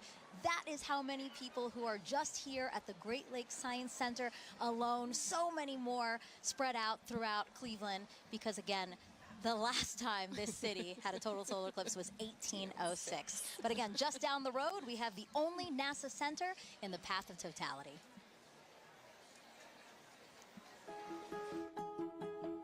When it comes to NASA, I think a lot of people initially think of rocket launches in Cape Canaveral or astronauts floating above the Earth in the International Space Station. But there's a lot of research and engineering and testing that needs to happen before anything can fly. And we have those capabilities: supersonic wind tunnels, microgravity drop towers, vacuum chambers, and a research aircraft hangar. And that's why people from all over the world come to NASA's Glenn Research Center right here in Cleveland, Ohio. What we work on, power, propulsion, communications, you need it for anything that flies. We like to say the road to the moon goes through Ohio, and that's because our test facilities are crucial to advancing the Artemis program. Part of our vision for going back to the moon and establishing a sustainable presence is having a lunar gateway. A lunar space station can fly successfully around the moon and sustain astronauts there. and we are leading the program that's developing the power and propulsion element. NASA's Neil Armstrong Test Facility in Sandusky, Ohio. It's the only place in the world where you can test a full-size spacecraft for all the extreme conditions of launch and spaceflight. Right now, we have the Orion spacecraft. This is a spacecraft that actually went around the moon, but we're using it as a test article now to make sure that in the launch environment, that spacecraft is safe. When it comes to aviation, every U.S. plane has NASA Glenn technology on board, which makes your flight cleaner, safer, and quieter. And looking at solutions like electric and hybrid electric propulsion systems that will reduce or give us different ways of converting energy that are cleaner. Our center partners with a lot of community organizations to share NASA's discoveries or just get kids excited about science, engineering, technology, and math. I really enjoyed the VR experience. It was really cool to be able to sit like I was an actual pilot flying. I feel like I could potentially look into considering aerospace. We've also made it our mission to prepare Cleveland for the April 8th total solar eclipse. We demonstrated different types of hands-on activities for educators to share with their students, as well as the science behind a total solar eclipse. My favorite thing about Glenn is our people. Not only are they crazy smart, but they are genuinely good people. And we are literally part of almost everything NASA does. And so what's really great about being here is you're in the heart of it all. And joining us live is now NASA Administrator Bill Nelson. So great to have you here for this celestial event. Thumbs up. Thumbs up from the Administrator. Now, Administrator, why are solar eclipses so unique, such a unique opportunity to study our sun? Because you have the alignment of three celestial bodies, and unique things happen when that occurs. And it has a profound effect here on Earth. Just think about it. In the middle of the day, all of a sudden, it gets totally dark. And us earthlings are not accustomed to that, and nor are the other little earthlings. Right. All the animals. But it's also an opportunity for us to study much more one of those celestial bodies, and that's our star, our sun, and our star in our solar system. And we can find out more about that gaseous explosion that's coming out from the core of the sun when we can see it better. And we can see it better because we're not looking at the bright ball. You're suddenly looking at that corona, that mass of gases that are coming out from the edge of the sun. Right. And you don't have to be a scientist, right, to study this event, right? How do we get help from people across the country to help us study these things? Well, by asking them. Make a note of anything that you observe and then share that with us. All right, and Administrator, you know, we have to take precautions when viewing a solar eclipse. Remind everyone what we should be doing today. Okay, you've got some glasses. That's right. That's right. The glasses are all ready. Absolutely essential. You want to put these on as it is starting to have that moon move in front of the sun, and we don't want you to damage your eyes. Right. Yep. And it's incredible. You put these glasses on in the normal sun of the day, you can't see a thing. Can't see a thing. But when you Yes. look at the sun, you will be protected. Administrator, thank you so much. We really appreciate your time here. And now we're going to head it back over to James at the Eclipse board. Whew, yeah, the countdown is on. Just a few moments left until the eclipse makes landfall in Mazatlan, Mexico. Right here, you can see where that eclipse totality shadow is right here. It's going to continue moving very rapidly onwards to Torreon, where we also have a live feed covering all of this event. Super excited for that big moment. And let me actually just go to our moon board here, and we can play through this at 60 times speed. I'll zoom in a little bit here. And Scarlett Johansson had a question a bit earlier about the kind of rippling effect that we see of the eclipse shadow. When you first see this right here, at first glance, you might think it's low resolution or we're lacking some kind of information here. The inverse is actually true. This is actually incredibly high resolution, this shadow projection that we have, because of data that we've been gathering at our moon for more than 10 years thanks to an orbiter called the Lunar Reconnaissance Orbiter. It's been mapping our nearest neighbor in incredible resolution, just really getting every single bit of valley or crater or mountain. All of those little imperfections on the moon are contributing to that shadow that we see rippling across the country. You're not going to be able to see that from the ground, but looking from space, you see that really cool effect of kind of the rippling there here. So let's just preview some things to come here. In Mazatlan, they have that last little crescent sliver of sun. For now, if you're in that area, make sure you keep your glasses on until that sun is completely blocked out by the moon. That's going to be in just a few moments. You're going to have a long duration there, 4 minutes and 17 seconds. That sounds like a lot of time, but it's going to move like that. So make sure you are ready on the pulse. Again, for all of our locations up on this path of totality here too, make sure you set a timer on your watch or a phone or something to remind yourself to look outside and experience this. You don't want to miss this. If you do miss it, you got a long time to wait for the next big one across America. That's going to be in 2045. So make sure you're watching and watching safely here. You just saw some footage from Kerrville and Cleveland as well. It's a little bit cloudy in some places, really hoping that that clears out in time for us to have that beautiful view. But in just a few moments right here, this eclipse is going to be coming up in Mazatlan, Mexico. So for now, this is going to be really exciting. The countdown is on. So for Mazatlan, this is the last little bit here. Again, I'm always keeping an eye on that weather. And also one little note about our tool here too. If you wanted to see, this little icon kind of previews what the expected eclipse is going to look like at that given time. All these little googly eye features are clickable, hyperlinkable. You can kind of click on that. It'll snap you right to that exact time to get an idea for what it's going to look like in your neck of the woods. But for now, the big moment's coming up. Back to you, Megan. Let's check it out. All right, thank you, James. And as you can see, wow, we just have a tiny little faint sliver left of the sun in Mazatlan, Mexico. We are expecting totality in 1 minute and 35 seconds. You know, joining us now to walk us through this, Kelly Korrick, an astrophysicist from NASA's Heliophysics Division. Kelly, tell us about the science NASA is about to conduct right now in Mazatlan. So science that they're going to conduct is about the WB-57. So we're going to fly some planes over and make sure that we can actually see that solar corona, that hot atmosphere that's around the sun that we're about to get once we reach totality. Yeah, and it looks like it's almost there. Yes, it's almost there. You know, we have a view right now of inside the cockpit of one of the WB-57s, or at least we're efforting one, because as you said, this is going to be a huge part of what we do in Mazatlan. Definitely, yeah. It's the there it is, Kelly. There it is. Oh, look at that view. So we're looking out. That's great. We're looking out, and it looks like we might be able to. We're seeing a lot of clouds, but hopefully a shadow as well as we're coming in to totality there. And so yeah, so these WB-57s are carrying 3 different instruments or 3 different experiments: 2 to look at the sun and 1 to look at our atmosphere, because our atmosphere actually responds to the eclipse, and we're trying to figure out how that ionosphere, that layer of the atmosphere, actually responds to it. And you said it does look like there's already a shadow over land. You know, we also have a shot, and we'd like to pull that up now, a shot of the coast and the fact that it's already going on over. And you know what's really cool about all of this is we do have eyes all over this thing because we are collecting so much data. Yeah, definitely. I mean, we have the stuff here. We also have rockets on the other side of the country being launched. So again, study that. Oh, look at that. There's the diamond ring. That's right. We're not there, but I feel the energy just watching it. Yeah, so this is because of the craters and the peaks and valleys of the moon, we're seeing the last bits that are just getting through, and now we're getting to totality. This is great. So you're starting to see those pink fingers out there kind of sticking out.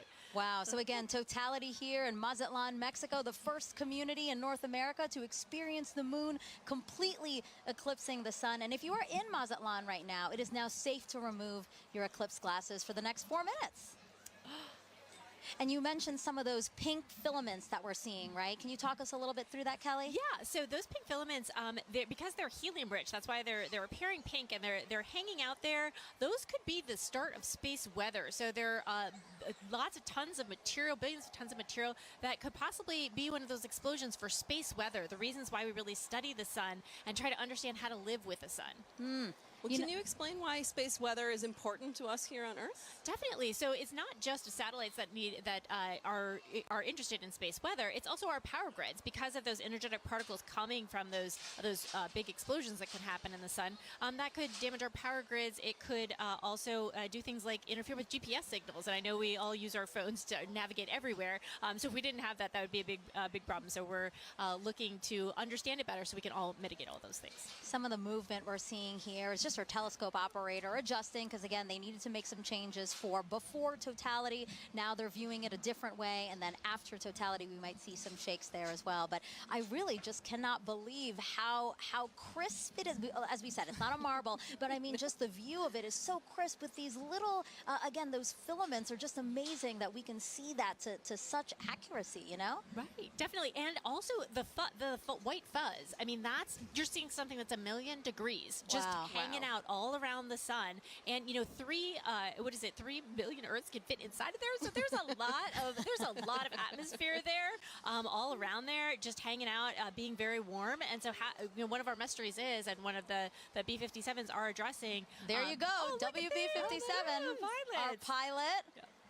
Yeah. He's flying. So basically, Kelly, he is going to fly and try to chase down the shadow for as long as possible, keep up with it as long as possible. Exactly. The shadow is much faster than the plane. However, they can chase it for a while and get an extra 2 minutes. So on the ground, we can only get 4.5 minutes, and they're going to get 6.5 for that plane. I love that they're waving to us. Oh, there you go. And now we're flipped. Now we're seeing the front. So again, they are in night. I mean, it looks very dark with only some light on in the horizon. Yeah. Right. Yeah, and that's what we'll expect.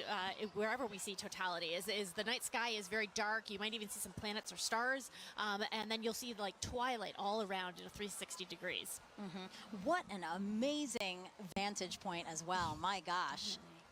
I'm very jealous. Kelly, are you jealous? I kind of feel like you're jealous. I'm kind of a little jealous. Yeah, I kind of want to, see if I can make a faster plane so we can, follow it the whole way. Plus, they're up above the clouds, so they don't have to worry about the clouds. Exactly. Well, I do want to say a big thank you to the WB-57 pilots and the whole team supporting them for that great view. That was awesome. Kelly, you have a wealth of knowledge when it comes to the sun. And for those watching, if you're interested in learning more with her, check out her and other experts featured in the Sun series of NASA's Curious Universe podcast.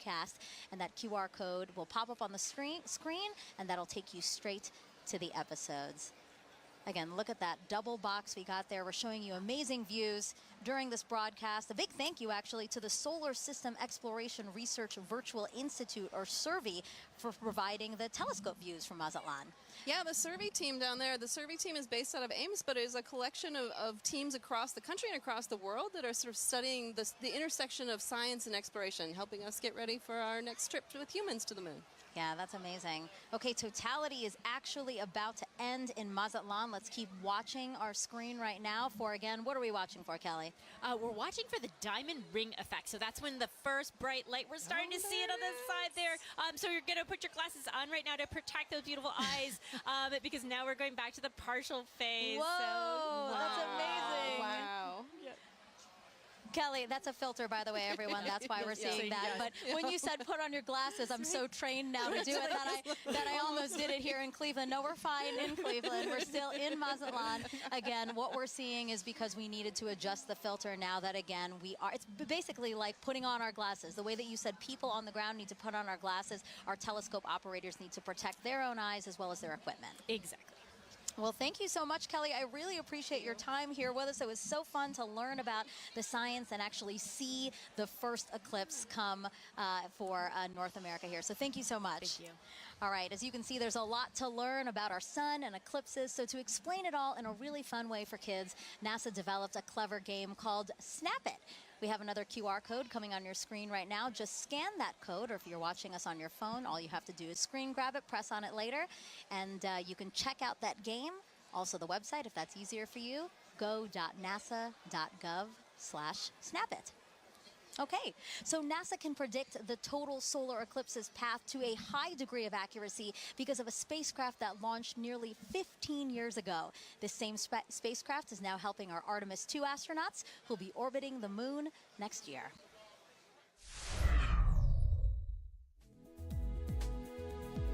NASA's next step in establishing a long-term presence on the moon is sending 4 astronauts to fly around it with the Artemis II mission.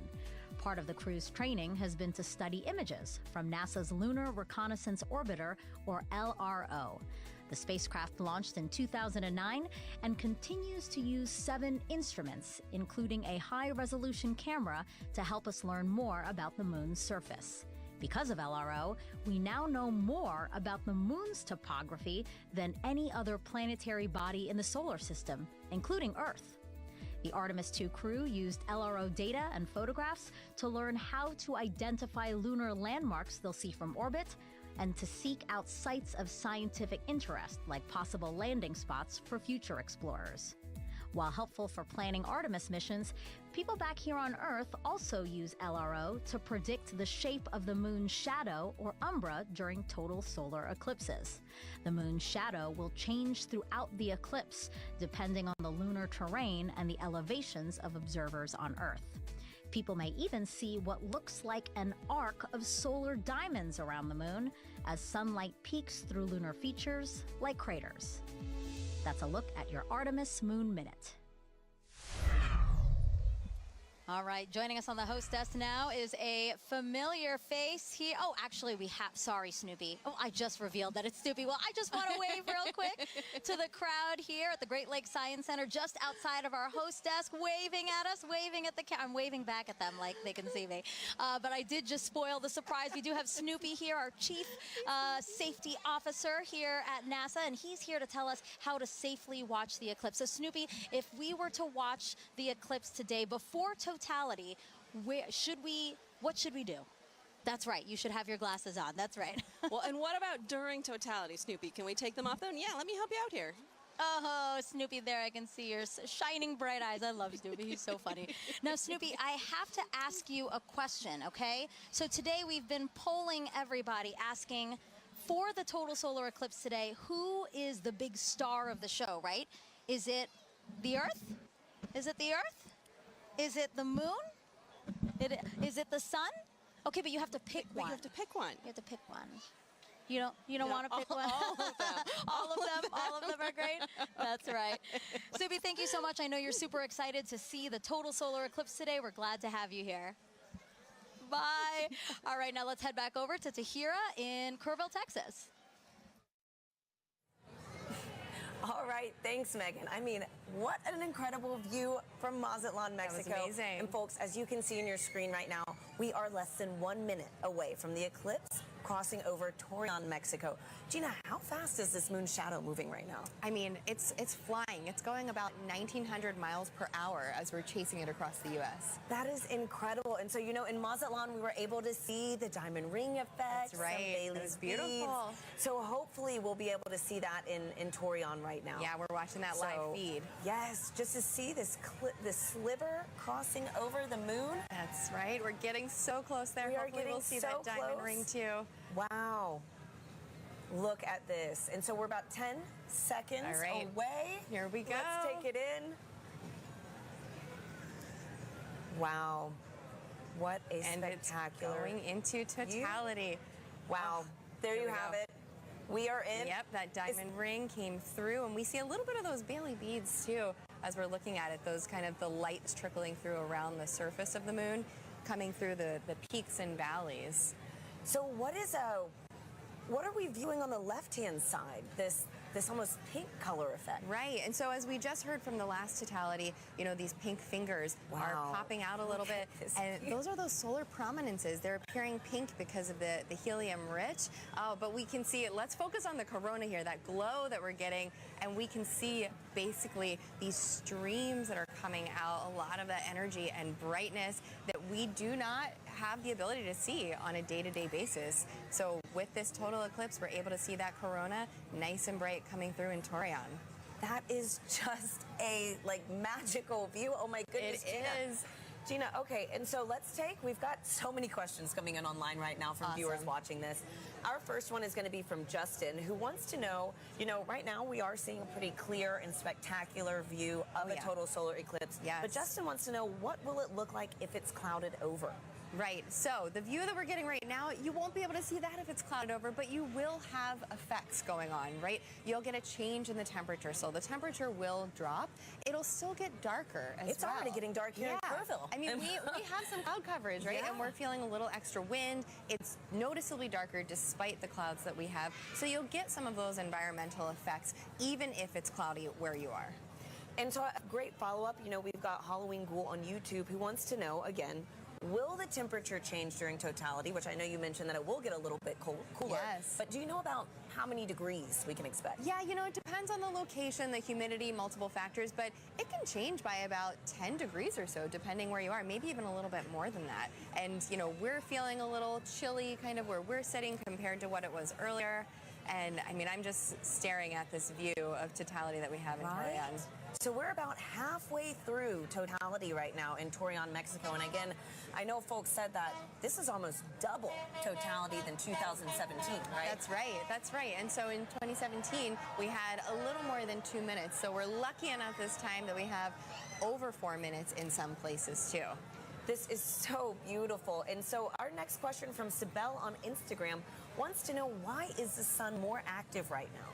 Oh, so the sun is more active because we have an 11-year solar cycle. The sun goes from solar maximum to solar minimum, where it's changing its level of activity. Oh, and as you're seeing the screen, yeah, so I see in that the bottom right there, we can see that prominence extending out. And as we heard earlier in Mazatlan, you know, that is potentially the beginning of space weather activity. So we're talking about solar maximum.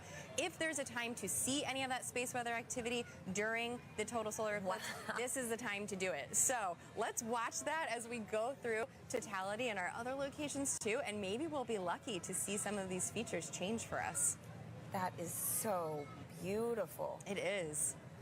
And so Gina, too, you know, how we're in a higher cycle, solar cycle right now. How many years, you know, is that fluctuation? Right. The solar cycle goes on for 11 years when it peaks in activity, and that's where we are, where the latest predictions are that we will reach that maximum sometime this year, and then it'll decrease in activity going back down to solar minimum. And so, Gina, I've got time for one more quick question from Christopher on X, who wants to know which other planets have the best eclipses. Oh, okay. Well, that's right. So eclipses don't only happen on Earth. Let's talk about Mars, for the fact that Mars does have eclipses when the moon crosses in front of Mars. Mars has 2 moons, and the rovers on the surface have captured images of those. But no other planet has a view quite like this, right? Nope, that is special for us. Just the distance and the size of the moon makes it such that it will completely block the sun as it's doing today. Wow. And you can see there's that diamond ring effect as we are coming out of totality in Torreon. What an incredible Wow, it's a bright one too. Look at that. That is a bright one. So is this what, a Bailey's bead, or? So that's going to be that diamond ring, just how bright it is. Bailey beads are a little bit smaller as they kind of bubble over the surface, but folks who are in that location should have those safety viewing glasses back on so that they can now view the partial eclipse that they are experiencing. Well, that is fantastic. And you know, the next time we see this eclipse, it's going to be right here in Kerrville, Texas. So folks, the countdown is on. We've got about 10 minutes until we see this with our own eyes. You can hear people too. Yes, big moment right here in Kerrville. For now, let's check back in with Lauren at the Indianapolis Motor Speedway. Thanks to Hira. We are getting close to eclipse ourselves, but for now, we have a very special guest, NASA's very own Pam Melroy, Deputy Administrator and former astronaut. Pam, it's good to see you. Oh, it's great to be here. I'm so excited. It's very exciting. So what's it like being in Indianapolis for an exciting event like this? Well, it's a beautiful day here, and I love the fact that we're here with thousands of people in the Indianapolis Motor Speedway. But we're joining with millions of people around America looking up together to the sky. Absolutely. And tell me, is this your first eclipse? It's not my first eclipse, but it will be my first totality. Oh. I've seen several partial eclipses, but there's something mystical and mysterious and in some ways unifying about a total eclipse, and we're all going to feel it together. Absolutely. We could not have lucked out more on this weather today. So as a former astronaut, we know that sun science and space weather are very important to keeping our astronauts safe. What is space weather, and why do we care about it? What is NASA doing to study it? Yeah, that's right. It's actually very important. It is of concern for astronauts who are in space because they experience the radiation of the sun that comes from solar flares and solar weather. But the reality is it's also affecting life here on Earth. It impacts the upper reaches of our atmosphere called the ionosphere, which is an electrified part of our atmosphere that is a conduit for communications. It's critically important. It can even affect power grids. And of course, if you ever have seen the Northern Lights, you've seen the effect of solar weather. So, but really the focus for today is where that solar weather starts, and that's in the corona, the sun's atmosphere. It's very unusual, and we don't exactly know what's happening because the sun's atmosphere is millions of degrees hotter than the surface of the sun. So we are hoping to learn today more about how that happens and why that happens so that we can better predict those solar flares and those things that impact us here on Earth. Yeah, that's all extremely important and something that we're learning a lot today, too. Pam, thank you very much for joining us today. Thank you. As we've learned, solar eclipses are very important to learn for many, many reasons. We have radio telescope operators who are studying the eclipse today for this very reason. Let's take a look at that work. When the moon blocks the sun during a solar eclipse, there is a noticeable impact on Earth's upper atmosphere, known as the ionosphere. These changes can affect radio communications, including amateur radio, also known as ham radio. Ham radio is a way you can talk to people all around the world. You set up a radio and antenna. You talk into the radio sends a signal up to the antenna sends a signal up to the sky. It bounces off of the electrified layer of the sky back down to Earth, where you can talk to the person on the other side. During the 2024 total solar eclipse, the HamSci Citizen Science Project is inviting ham radio operators to transmit radio signals. The goal is to have people make as many radio contacts as they can with operators in different locations during the celestial event. By recording how strong their radio signals are and how far they go, ham radio operators and scientists can learn about how the ionosphere changes during solar eclipses. Sometimes you can talk around the world and sometimes you can't. And that's all based on what the ionosphere is doing, what the sun is doing. When it works and you are able to talk to these faraway places, I find that really magical. To learn how you can participate, follow Do NASA Science on X and Facebook.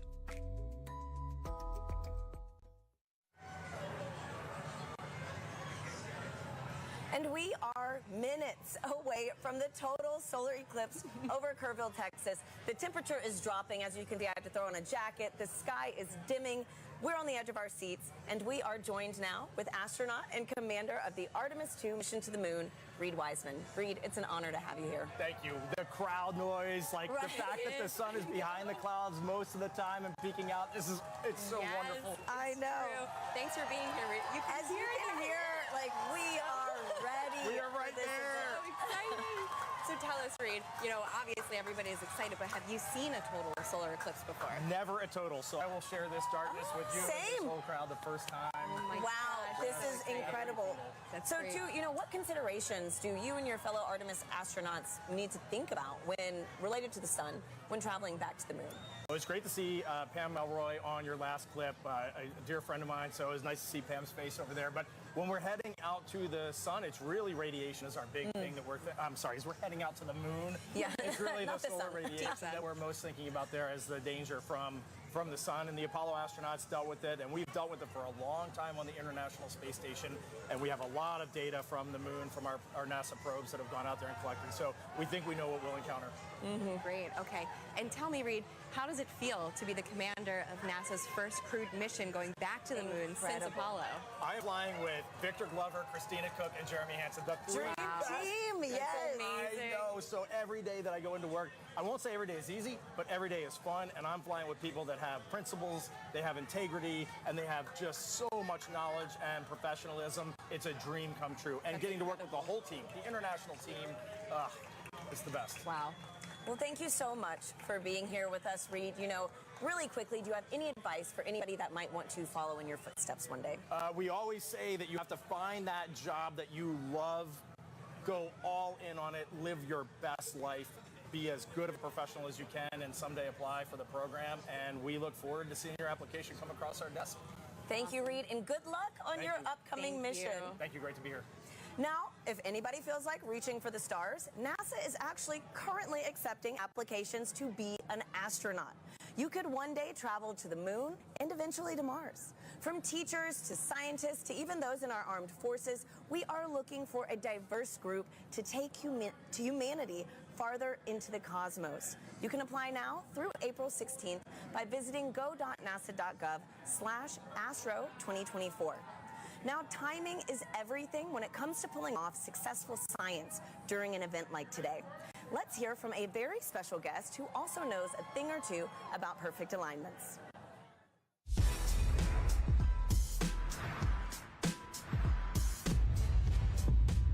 Hi, I'm Paul DeYoung, shortstop for the Chicago White Sox. What does it take to do my job?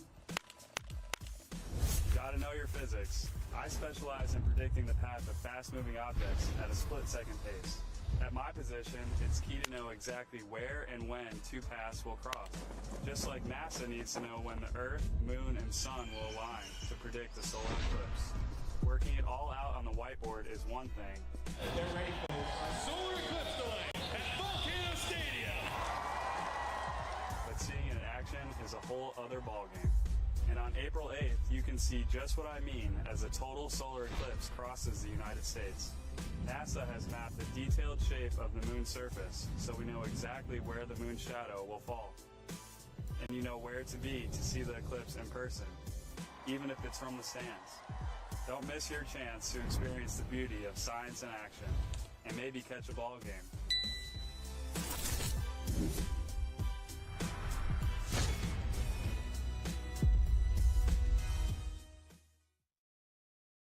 You actually can't see it. We are 2 minutes, under 2 minutes actually, away from totality here in Kerrville, Texas, which will mark the start of our eclipse coverage across America.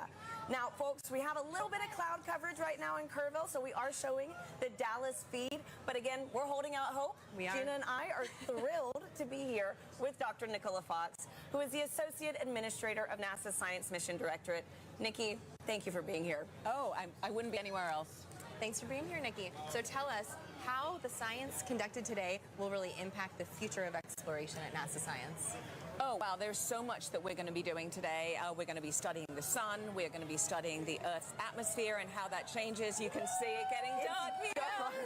And, you know, we've got these little magnetometers. They're going to be all across. We have 30 of them all the way across. I'm going to hold it up.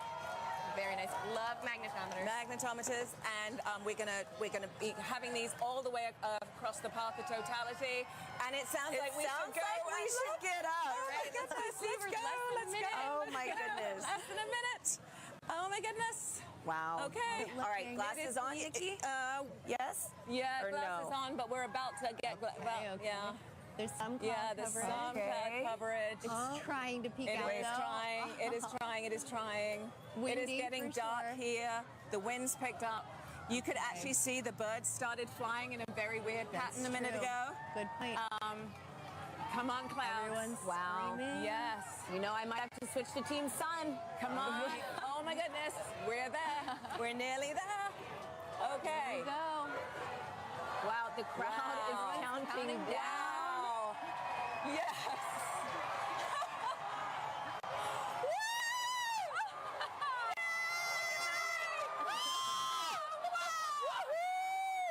Oh my gosh, it's beautiful. Yes. Oh my goodness. That is amazing. Wow. I told you. No, go away, clouds. Go away, clouds. They're Look gonna move. at that. Oh my goodness. I've been saying all day. Look how dark. Look how dark it is around here. Yeah. It is just this white ring. White ring. Yeah. It's so dark. It is so It's dark. so dark. It is You so can see dark the planes in the sky You much can. better. Wow. You can. Everybody's We have just planes and screaming. helicopters and drones The whole all over crowd the place is today. just Look Here at we it. go. The clouds are going to clear Look for at us. that. Yes! Yes! Woo! Woo!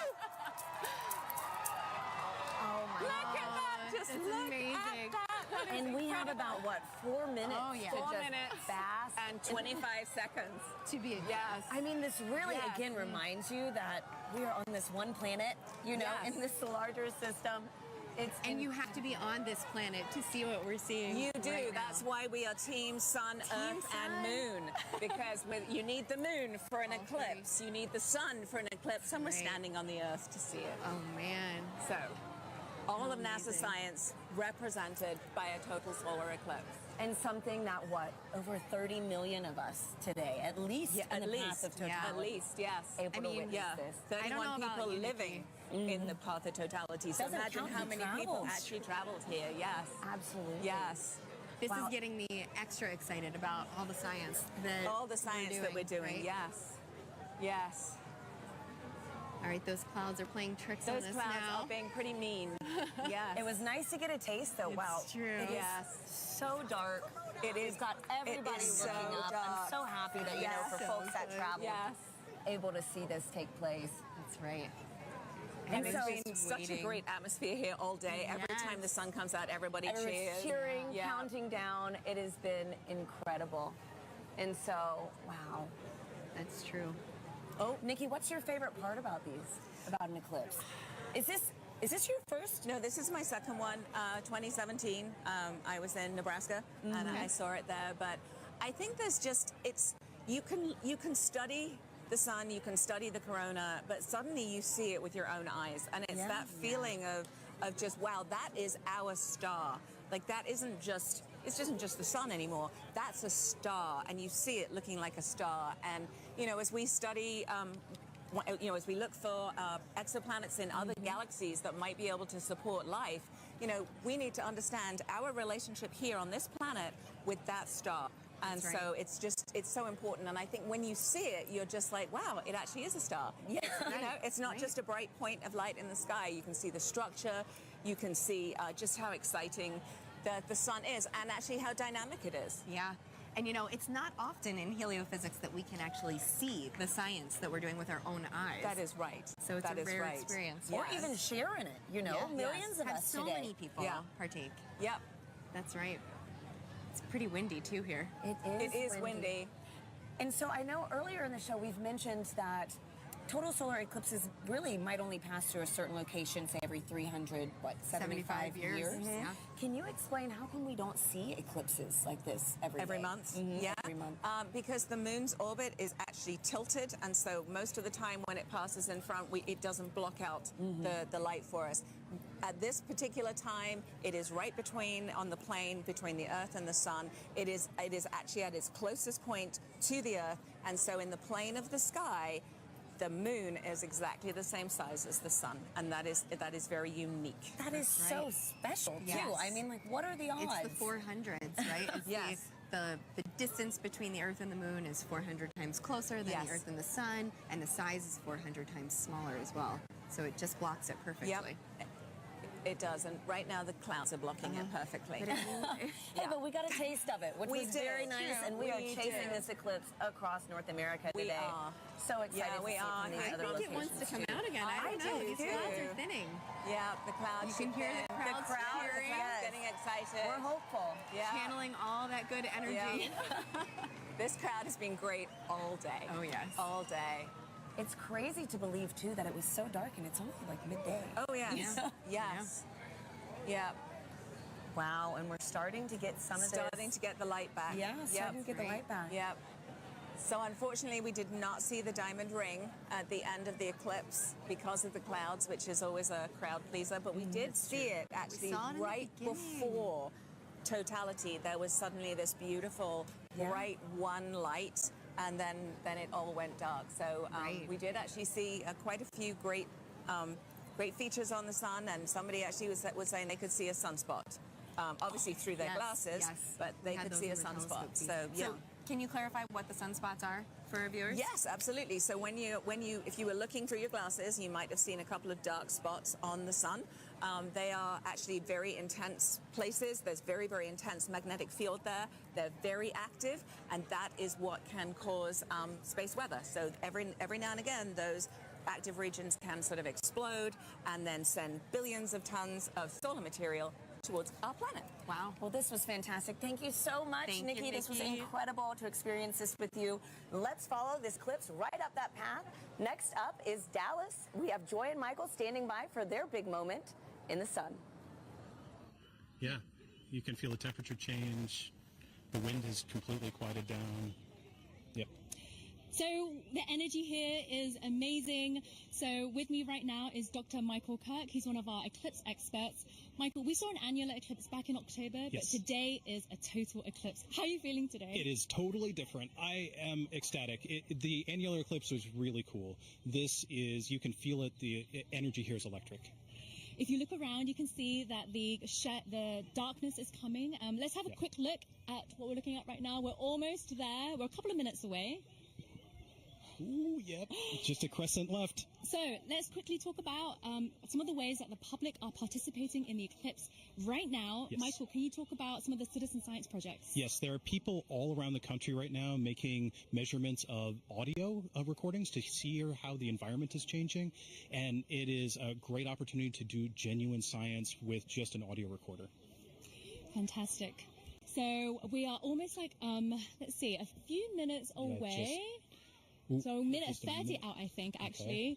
Okay. So let's have a look at the eclipse. Michael, what should we expect to see moments before totality? Okay, so as we approach totality, you're going to see that crescent sun slowly drift away, and then you're going to see the Bailey's beads, where there are these bright points of light that are last bits of sunlight cascading through the moon valleys, and then right before totality, you'll see a diamond ring, that last single point of light, and then we'll be in totality. We just have a thumbnail of sun left. We are closing in on totality here. Wow, we see a slither of the sun left. Remember, you can only take your safety glasses off when the moon has completely covered the sun, and in Dallas, Texas, we are seconds away. Oh my goodness, I can feel my heart racing. You can hear the crowd getting excited. The birds are chirping, and they seem like they're going into their nighttime routines. Wow. So we are a few seconds away. You can hear the crowds cheering. Here we go. Oh my goodness. This is absolutely ecstatic. The darkness is coming over Dallas. Here we are. Just a few seconds left. 10 seconds. Woo! Oh, I'm so excited. Okay, we are 5 seconds away from totality. One little bit. It's totally dark here. Deep twilight around here. Wow. You can hear the crowd. Here's the last bit of lights, and we're in totality. Woo! Oh my God. Oh my God. That is absolutely breathtaking. Oh my God, Michael. How are you feeling right now? I am just awestruck. I mean, there's a few high clouds, but the beauty of the corona is clearly visible. You can see that spiky structure just poking out. It is heart-stoppingly beautiful. Oh my goodness, I have tears in my eyes. I was not expecting this. This is one of those experiences that you just never forget. I feel so special to be right here, right now, experiencing it, and knowing that people literally across the nation are doing the same thing it's truly amazing. Wow, let's take a moment to take it all in. This is absolutely breathtaking. Wow.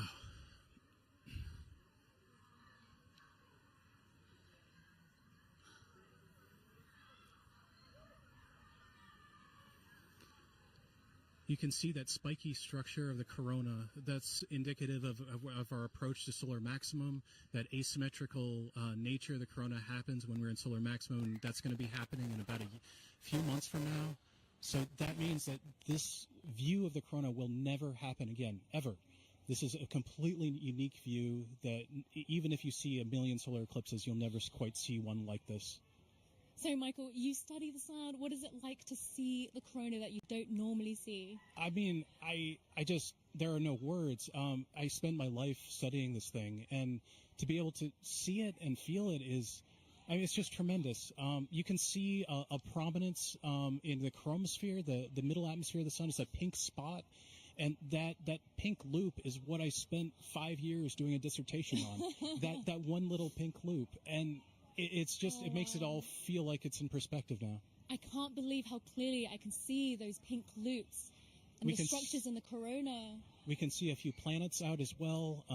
They're brightly shining in the sky, and actually there's a plane racing across the shadow as we speak as well.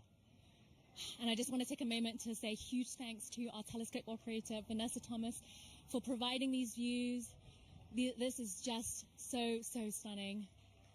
People are applauding here, as you can hear. I mean, I think everyone here is getting exactly what they came for, which is just that sense of your place in the universe. This is our closest star, and being able to see the star like this is truly special.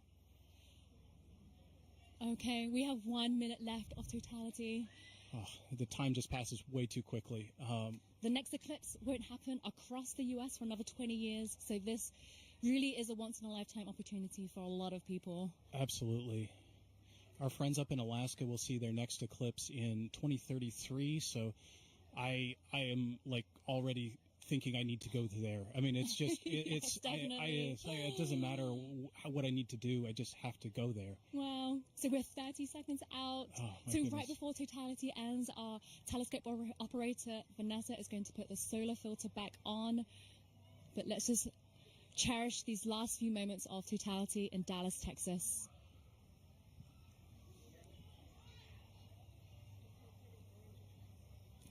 Michael, what will happen right before totality ends? So as totality's ending, we'll go through the process in reverse. You'll see maybe a diamond ring, a few Bailey's beads as the sun creeps out of totality. And then we're going to go back into a crescent sun again. Okay, and there's a diamond ring again. So Okay. time to put your glasses back on. And that Sunglasses is back. it. Eclipse glasses back on. And it's coming back again. Wow, the slither of the sun And you can has see come shadow back. bands on the ground right now. It looks like it's almost raining, or you can see those shadow bands racing across the ground as we come back in out of totality. Wow. Whew. Oh my goodness, Michael, that was amazing. I was not expecting to feel so emotional. I still have tears in my eyes. It just grabs you. I mean, it is unlike anything else. It's as amazing as seeing anything in the natural universe. Like I said, there are no words. Michael, thank you so much for being with us in this very, very, very special moment. I feel honored to be here. We truly are in a special place in the entire universe right here, and I'm just so happy to share it with you. So now let's head back to James at NASA's Kennedy Space Center, who's with the Eclipse moon. He's tracking the shadow moving across the U.S. James, how are things looking on your end? Yeah, wow, Joy and Michael, really cool view there. It's insane to see just how dark it gets. It's literally like nighttime there. You can hear the birds chirping in that shot as well in the gardens. Absolutely beautiful. We got a bunch coming up in just a few moments here. Our next eclipse path target here for the NASA broadcast is in Russellville, Arkansas. They're going to have a long window too, 4 minutes and 12 seconds. They're expecting that totality kickoff at 1:50:05 to be exact. Again, you can continue to track this with our Eclipse tool here. This is at go.nasa.gov/Eclipse Explorer. And you can see just how quickly it's moving. I'm playing this in real time. You can see that shadow. It's already moving very quickly to the northeast. And the fun isn't just for our friends on the path of totality, and there are a lot of people on that path of totality. About 31 million people reside somewhere on that path of totality. But there's a lot of people obviously outside of that path as well too. If I put on this overlay here for the percent coverage, a lot of folks, us included here in Florida, are experiencing that partial eclipse. As always, if you are in a partial eclipse, be sure to be wearing those eclipse glasses to protect your eyesight as you're viewing it. But you can see these bands here are greater than 75% view. So say you're watching up in, I don't know, Milwaukee here, for example. You've got a great view, almost 100% coverage. You're not quite at totality. 89.4%. Looks like you got good cloud cover there. 20% cloud cover. So hopefully you got a nice view up there as well, too. I've also put on this overlay here to show you just the amount of the duration of totality. You see a lot of our places are within this middle band right here that are getting more than 4 minutes. It may seem like a lot of time, but as you've seen just how quickly that can go by. Michael sounds like he wrote his whole dissertation, a 5-year piece on those just few moments there. This just passes so quickly. And again, if you miss this, the next time you're going to have to wait for this in the U.S. is not going to be until 2045. So again, make sure you're previewing exactly when to expect that peak time of coverage wherever you are in our path of totality or even outside of that path of totality. So a lot coming up very soon. Again, our friends in Russellville look like they have great coverage there as well too. Only 9% cloud cover, so hopefully they're getting a really nice view. But let's check in with Jasmine up there to see. Hopefully you're looking good for there. How's it looking up in your way up in Russellville? listening. I'm just looking this way. Everything is looking absolutely fabulous here in Russellville. We could not have asked for better weather. So we are back here in the downtown Depot area, and joining us now is heliophysics expert Dr. Patrick Kane, all the way from DC. How are you feeling about your very first total solar eclipse? I'm incredibly excited. As I'm watching all of the changes, there go the crowd. As I'm watching all of the changes, I'm thinking back to the textbooks that I've read, and this is, so it was all academic before. This is no longer academic. Yeah, so the feeling is very different than what we might read in a textbook. Patrick, just explain, describe the atmosphere around us as it's changing. Right now, as I'm looking around, of course, the temperature has been falling for the last 20 or 30 minutes, but the light is dimming, and it's dimming faster and faster and faster. It seems like it's accelerating. The crowd is definitely getting excited. I'm looking around the ground to see if I see the shadow snakes. I don't, but this is just really exciting. It really is. Honestly, like you said, we're feeling that cooler weather. Yeah. The crowd behind us just erupted. We're also feeling them fall a little bit quieter, too. Right. So we're going to take a beat of silence as we get into totality. I think we're less than about 15 seconds away. So we're going to also look over our shoulder with our solar eclipse glasses still on until we are in totality. Here we go. Just a sliver of the sun left. Getting close.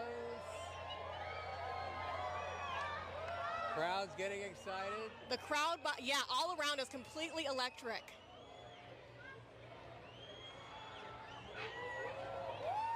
Going.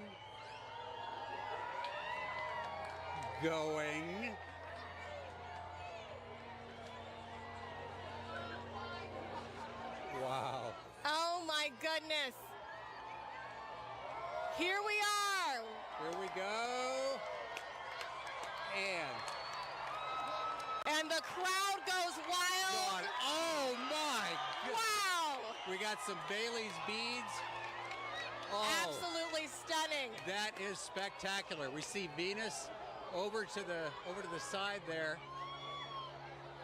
And Patrick, it came and went so quickly, but we did see a diamond ring at the very beginning there. Can you describe to us what is that? Sure, that diamond ring effect is due to the moon not being perfectly smooth.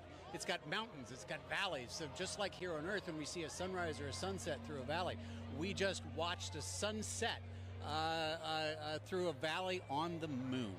Absolutely stunning. Oh my. So you said we could see one planet. I see it right there in the sky. Can we see any others as we're looking up? Yeah, we've got Venus on the over to one side. We've got Jupiter up here to the left of the sun. And there's the corona. Absolutely beautiful. That is spectacular. Now, you also said that this is happening during what we're calling a solar maximum. Now, Patrick, does that mean that the sun is stronger right now than normal? Not so much stronger, just more dynamic. It's changing a lot. During solar maximum, the magnetic field on the sun is more chaotic, it's more disorganized. So you see more random directions for the jets of gas leaving the sun. Right. That is spectacular. We could see a stream. All right, we are reaching that halfway mark already, 2 minutes into totality. There's even just a hint of a diamond ring down at the bottom. I can see it. Yeah, we're looking at a diamond ring from Arkansas, the Diamond State. Now, Patrick, of course, as we've been talking about it, this is part of what we are calling the heliophysics big year. You are a heliophysics extraordinaire all the way from Washington, D.C. So what does that mean? Okay, so the heliophysics big year started out in October of last year with the annular eclipse. And of course, we take a pause here in the middle to watch this particular eclipse, but then it will end on December 24th of 2024 when Parker Solar Probe passes as close as it's ever going to get to the surface of the sun within 9 solar radii. Oh, wow. And I'm sure that means a lot to you because you worked on Parker Solar Probe about 20 years ago during its inception. So tell us a little bit more about that. I worked on a concept study for Parker Solar Probe back when I was a graduate student in around 2002 or so. And back then, the idea was for it to actually dive into the sun rather than orbit the sun. So it was going to be a sun dive. Wow, that is fabulous. This must be a very full circle moment for you, right, Patrick? This is brilliant. This is absolutely brilliant. And that diamond ring has been Wait a minute. That's pink. What we are actually seeing is down into the chromosphere now of the sun. We're seeing a little bit deeper than the corona. I believe it's because of the pinkish color. We're looking down into the chromosphere, which is the next layer of the atmosphere of the sun down. Oh, wow. Wow. Oh my God. This is like nothing we have ever seen here in Arkansas, and like nothing we will see for the next 2 decades, right, Patrick? That's right. It's going to be 21 years before we see it again here. 2045. All right, so as we are starting to exit totality, of course, we're going to be very careful with our eyes if needed. We're going to put those solar glasses back on, of course. And the crowd just erupting, falling quiet again as they watch this magnificent moment take place. I am actually seeing bats flitting through the air. Oh, wow. Well, we will be very careful then. Well, yeah. And why is that, Patrick? Again, those nocturnal animals are coming out, right? As far as they're concerned, it's nighttime. It's time to feed. So they're coming out to feed on all the mosquitoes we've been swatting. Okay, got it. We'll be very careful for all those nocturnal critters around us right now. All right. We are getting closer. Get ready to put those glasses back on. All right. We're putting those glasses back on. The crowd is, wow, a second diamond ring seen from right here in Arkansas, the Diamond State. Absolutely stunning. Outstanding. Beautiful. Patrick, we're going to turn around now and just one question I really do have to ask you before we let you go is, are you Team Sun, Moon, or Earth? I am Team Sun. Team Sun all day long. Fantastic. I figured from a heliophysics expert like you. We want to thank the city of Russellville for hosting us, Arkansas Tech University, and our telescope feed operator, Joe Mattis. Thank you so much. Now, let's get back to James Traley over at Kennedy Space Center. James, back to you. Yeah, thanks so much, Jasmine. What have you guys had there? So you were just right here in Russellville. You can see that shadow has now officially moved off and is on our way to our next target, which is up here in Carbondale. Carbondale is one of those very lucky cities because back in 2017, they were right at that intersection point of the 2017 eclipse across America. They're there again this year, but the difference is they're going to have a much longer slot. In 2017, they only had 2 minutes, 40 seconds, and that's not as much as they're going to have this year, which is 4 minutes and 10 seconds in the totally eclipsed sun. A really great viewing window for them to really take in this big moment. Very exciting to be able to track that for them as well. And also some details about this tool here as well. If I click onto their eclipse time here of 1:59:15 local time, you notice this little icon comes up here. This is actually simulated based off real data from the Parker Solar Probe of what we expect the corona around the sun to look like. And as you just heard, the sun's a lot more active this time around. It's kind of like a wild hairball, if you will. Lots of different streamers and things streaking off the sun. So you've been seeing already in our coverage some really cool activity around that sun's corona. If you're really lucky and the timing is just right, you might get a coronal mass ejection streaking off the sun. Hoping that someone on our path gets to see that today. If you do, be sure to send us the photos. We love to see that as well. One other cool feature about this tool too is you can see the actual path that the moon is going to be taking across the sun. And all of this plays in real time if you time it up well. And so you can actually see, if I go to our live moment here, this is actually playing as what we're expecting in real time, the movement of the moon across the sun. Carbondale just had a little crescent there, and you can see that shadow is really closing in on them very quickly. Let me turn off the 2017 path and zoom in a bit here. You see there, nearing totality in just a few moments, and their weather is looking great. We've been checking in with them all morning and afternoon. 27% cloud cover. That time of totality is coming up at 1:59:15. Really excited. And then it's going to be kind of bang bang for a while afterwards for a lot of our sites. We're going to be moving on to Indianapolis, all the way up to our final target in Holton, Maine. There is a lot coming up. And even again, still, if you're outside of that path of totality, have your glasses at the ready to be able to observe that partial eclipse. This is going to be going on for a while. But for now, let's take a look at Carbondale and see up close what it's looking like. How is it looking over there in Carbondale?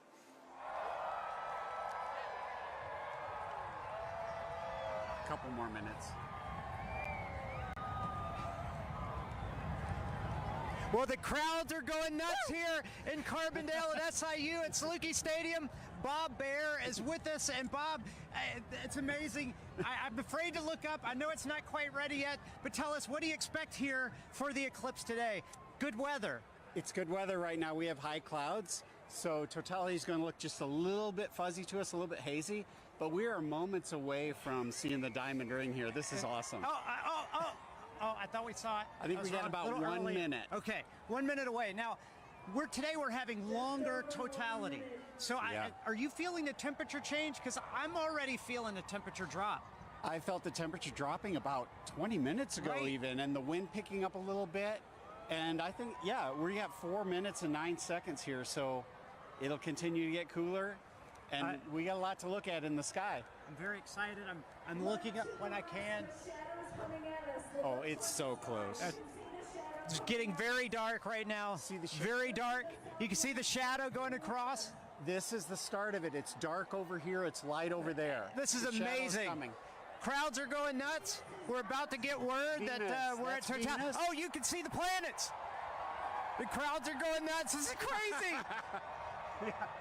Bob, this is amazing. Here we go. Don't look at the sun yet. It's not quite totality, but you can still see some of the planets right away. Very close. You got about 15 And the crowd is very happy. Shadow bands. Oh, total darkness here. This is incredible. Oh, wow. There it is. Diamond ring. Diamond ring. Wow, that's amazing. It's amazing. That is awesome. Look at that. Oh, and Bob, that's amazing. Wow. Jupiter. Complete totality. I see Jupiter. Oh my gosh, that is gorgeous. Wow, this is amazing, Bob. Wow, that is huge. So we have some prominences. I think we want to go look through the scope. Look through the scope. I'm going to walk over with you as you talk through the scope. We are right here at one of the telescopes that we have positioned here. Bob is looking through with the naked eye and going to give us some feedback on that. Maybe some prominences we're seeing. What's amazing is how dark it is compared to 2017.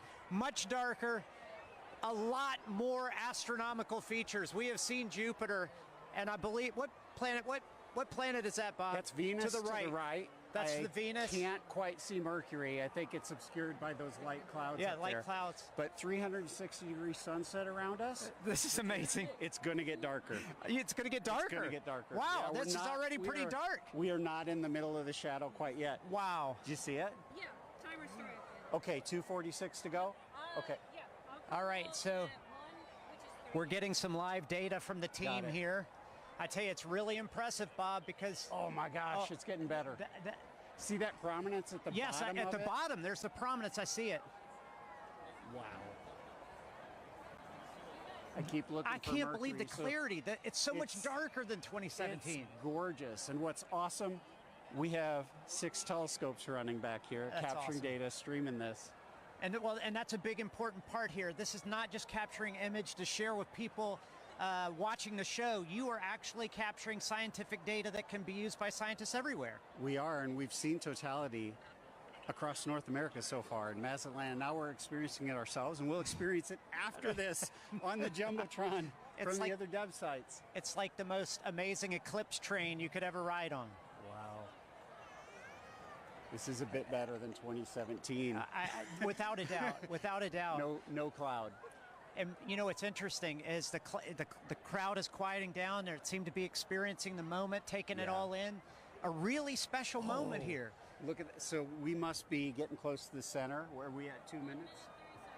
So 1 minute, 30 seconds.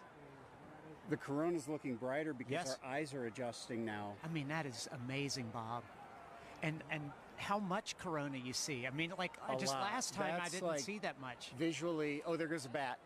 See the bat flying over the crowd. Oh yeah, we talked about the animals. Now we see them becoming active. We found a Luna moth earlier as well. But that corona is about 4 times the diameter of the sun. That is massive. That is amazing, Bob. And I'm really curious about that prominence at the bottom. Have you looked yet, Blair? You have to look. I haven't looked. So take a look. So Blair's looking through the scope now. Oh my goodness! Totality. No, that one right at the bottom is significant, Bob. It looks like a coronal mass ejection, but don't fact check me on that because I'm just a novice. But there's actually 2 on the Bob. You got to look at that. Yeah. There's 2. Look at the 30 seconds. William. 30 seconds left in totality. Jump in there. Take a look. It's great because we have telescopes out here for people to look at and actually see total eclipse see more through it. corona. And we're getting close. I don't know what you guys are seeing on television, but 10 seconds. We got to cut it off. Okay, all right, here we go. 10 seconds before we need to put our glasses back on. Okay. Oh, sorry. You're good. You're good. We put the cap back on the telescope to make sure nobody looks. What an amazing event, late. Bob. There's the diamond ring. There's the second one. Oh, snap. Oh, that's amazing. It's like it was scheduled. Yeah, somebody had the timing right here. Oh, my man, gosh. that's amazing. We will see shadow bands again here. You hear the crowd. Everybody's excited. That's there awesome. we go. What an amazing moment here at Saluki Stadium. Oh my gosh. With Bob Bear and 10,000 fans, all loving every moment of it. Bob, some final words. Well, I think we just had an eagle fly over. Okay, so but incredible. Well, that's one of those things you said. We saw animal reaction, we heard it, we felt it. It was wonderful. So we got to keep an eye out for shadow bands. We're going to see them again in about 1 minute on the ground here. Okay, so we'll keep looking for those shadow bands on the ground, but I got to tell you guys back at the studio, I know you guys have seen eclipses already. There's still some to come, but what an amazing moment. Back to you guys. Good weather all the way to the end. Thank you, Blair. We are in Indianapolis. We are almost at totality. With me, I have Nikki Rail, the Associate Director for Flight Programs for the Heliophysics Division, and Denise Hill, NASA's Outreach and Communications Lead for the NASA Heliophysics Division. You guys, let's get our glasses on. And you can hear the crowds start to roar as everyone gets on their glasses. We are so, so close. Ladies, what are we seeing right now? I mean, just the ambiance of this moment. It is beautiful. We're just seeing a really small crescent, but the light all around us, it's so dusky. And I'm just odd. It is. I'm feeling a temperature drop already, which I can't believe. It's feeling cooler.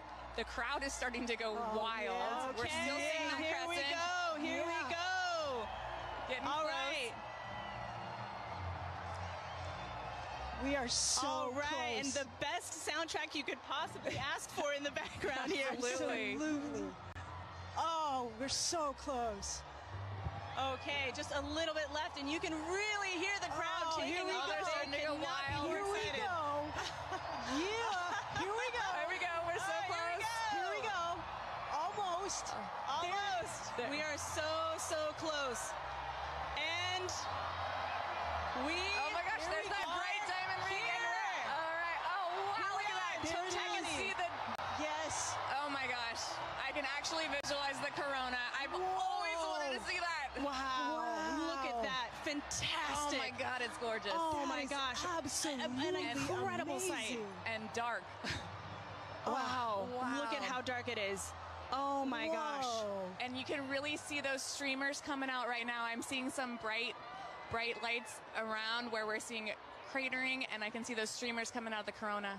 And are those Bailey's beads? Are we seeing any Bailey's beads? We were seeing some Bailey's beads. They're transitioning out a little bit, but yes, those bright light where the sunlight is shining through craters on the moon, mountains and craters. And look at those streamers of the corona. It is putting on a show. Moly. And it is dark. Holy moly. It is dark. I gotta take a peek at the crowd right now. Oh, look at the crowd. Oh The my crowd gosh. is Oh absolutely my gosh. going wild. Everyone's got their phone out. It is now safe to look at the eclipse without your glasses. Wow. What an amazing sight. Folks, we've got 4 minutes here, a little under 4 minutes to enjoy this. Wow.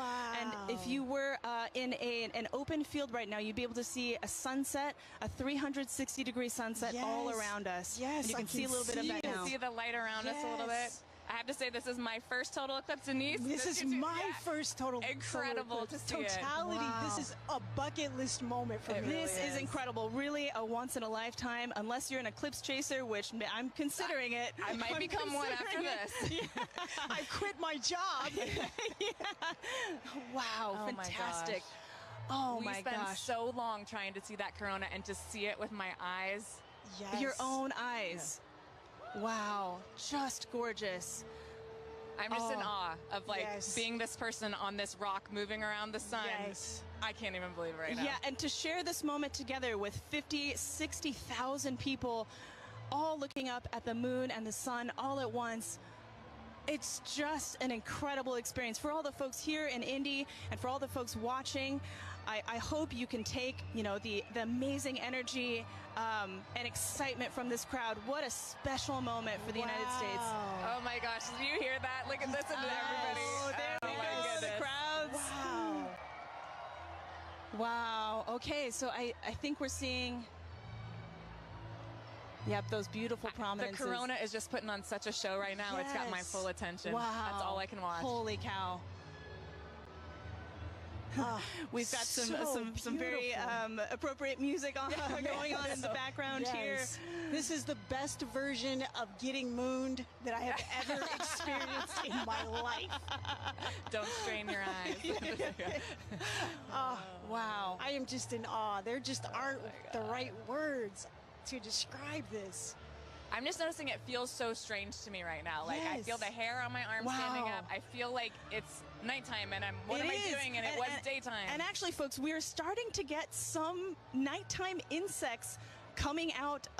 Yes, we're starting to see bugs. Yeah, we are seeing bugs tonight. It's hard to hear them over the crowd, but I can definitely see them flying. Yes, I think the animals are a little bit confused. Nikki, while I have you, you know, we've got a lot of programs at NASA looking at the sun. No eclipse glasses required. As the Associate Director of Flight Programs, tell me, what can we expect NASA to be sending to the sun in the next few years? We are so lucky in the midst of this incredible time of Solar Max. We're getting ready to... I'm seeing a diamond ring right now. The diamond ring.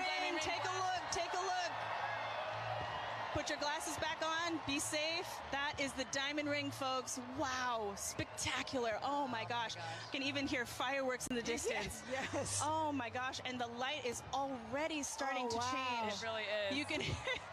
Wow. And the crowds are loving it. Hear the crowd just loving every second of it. Oh, what a moment. I love those fireworks. Indianapolis is really pulling out all of the stops, and we love them for it. I also want to take a moment here to thank our two telescope operators, John and Dana, who have been providing these telescope views for us there from Ball State University. Thank you very much to John and Dana. All right. It's like somebody flipped the lights back on. It's like a sudden switch flip. This is so crazy. And I can feel it warming up already. Yes. Wow. This is so amazing. Incredible. Well, this is an incredible moment and an incredible moment for the Helio Big Year. Ladies, thank you so much for joining us. This has been fantastic. Thank you for having me and sharing I'm this. so excited to be here and to see this incredible sight. Absolutely. Megan and Sarah, back to you. Oh, that was so fun to experience, and I can't wait for us to do it now. Take a look at this drone shot where you can see it definitely got noticeably darker. We feel it here. It's colder. The crowd is cheering now. They're ready for totality here in Cleveland, Ohio. We are less than 3 minutes away, 2 minutes and 18 seconds away from totality here in Cleveland, Ohio. The crowd over here to our right going crazy, feeling the excitement. I'm ready for this. How are you? Yeah, it's super cool. It's all of a sudden it's really getting dark and you're starting to feel it. Yeah, so cool. It's like they just dimmed it out. Now it's like night. This happened within the last couple of seconds. But let's take a look around, because obviously we're not the only ones enjoying the total solar eclipse today. We have some we have some eclipse viewing events that we've seen around the country. So why don't we take a look at some of those? Wow. Oh my gosh. So this is cool. Times Square. That's the NASDAQ tower. And they are taking our feed live right now. And we're seeing awesome. Cleveland, Ohio sun. They're only going to get a partial eclipse today, but they get to watch our eclipse with us. So. Yeah, I'm really glad that they can do that. Wow, look, that sliver of a crescent just left. It's actually perfect on that building. It's beautiful. The shape of that building, right? And we can see some people in the foreground taking a look, stopping to watch. It's hard to stop in Times Square, right? But they're stopping to take a look at this with us. Beautiful.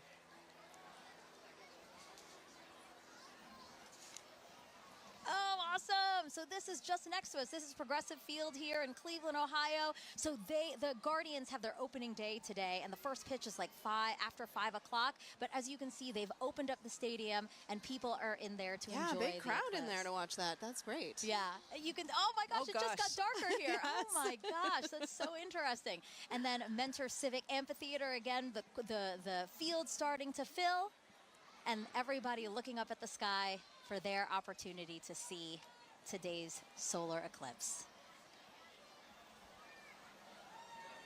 This is us back here in Cleveland. Everybody looking up at the sky. We have 30 seconds. 30 seconds until totality here in Cleveland, Ohio. Oh my God, I have goosebumps everywhere. Everybody's starting to cheer. I might cry. I kind of feel like crying. This is so cool to see. It's getting so dark so fast. Wow, it's like night just descended on us. And look at the crescent slowly disappearing. Crowds cheering here. Cell phones up, cameras up. 5, 4, 3, 2, 1, and totality. Totality, everyone.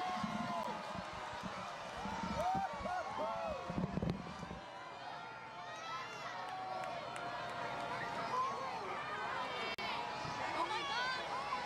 Oh wow. Oh my God. I was so nervous. Wow. I know, I wasn't sure because we had some high clouds, but oh my goodness, you can see that corona extending out. Oh wow. Yeah, the clouds were really bothering me and really scaring me. It did get very cloudy here in the last hour and a half, but we have a great view here in Cleveland, Ohio. Yes. Wow, look at the corona. You can hear the crowd.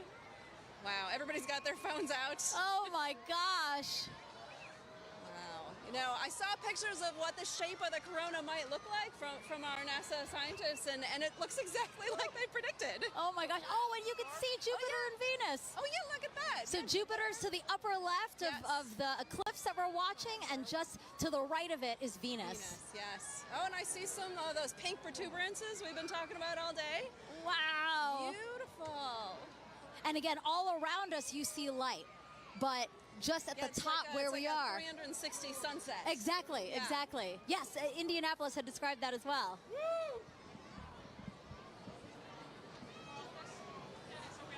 We have totality here for 3 minutes and 50 seconds. That is such a luxurious amount of time. I saw the 2017, I think we only had about 2 minutes. So. And why is that? Why does the length of totality differ? Oh yeah, well, because sometimes the moon is a little closer, a little further away. Its orbit's elliptical. And so when it's further away, it looks smaller in the sky, but when it's closer, it looks bigger, and so we get a little bit more extra time. Look at the prominence. You can see it on the bottom.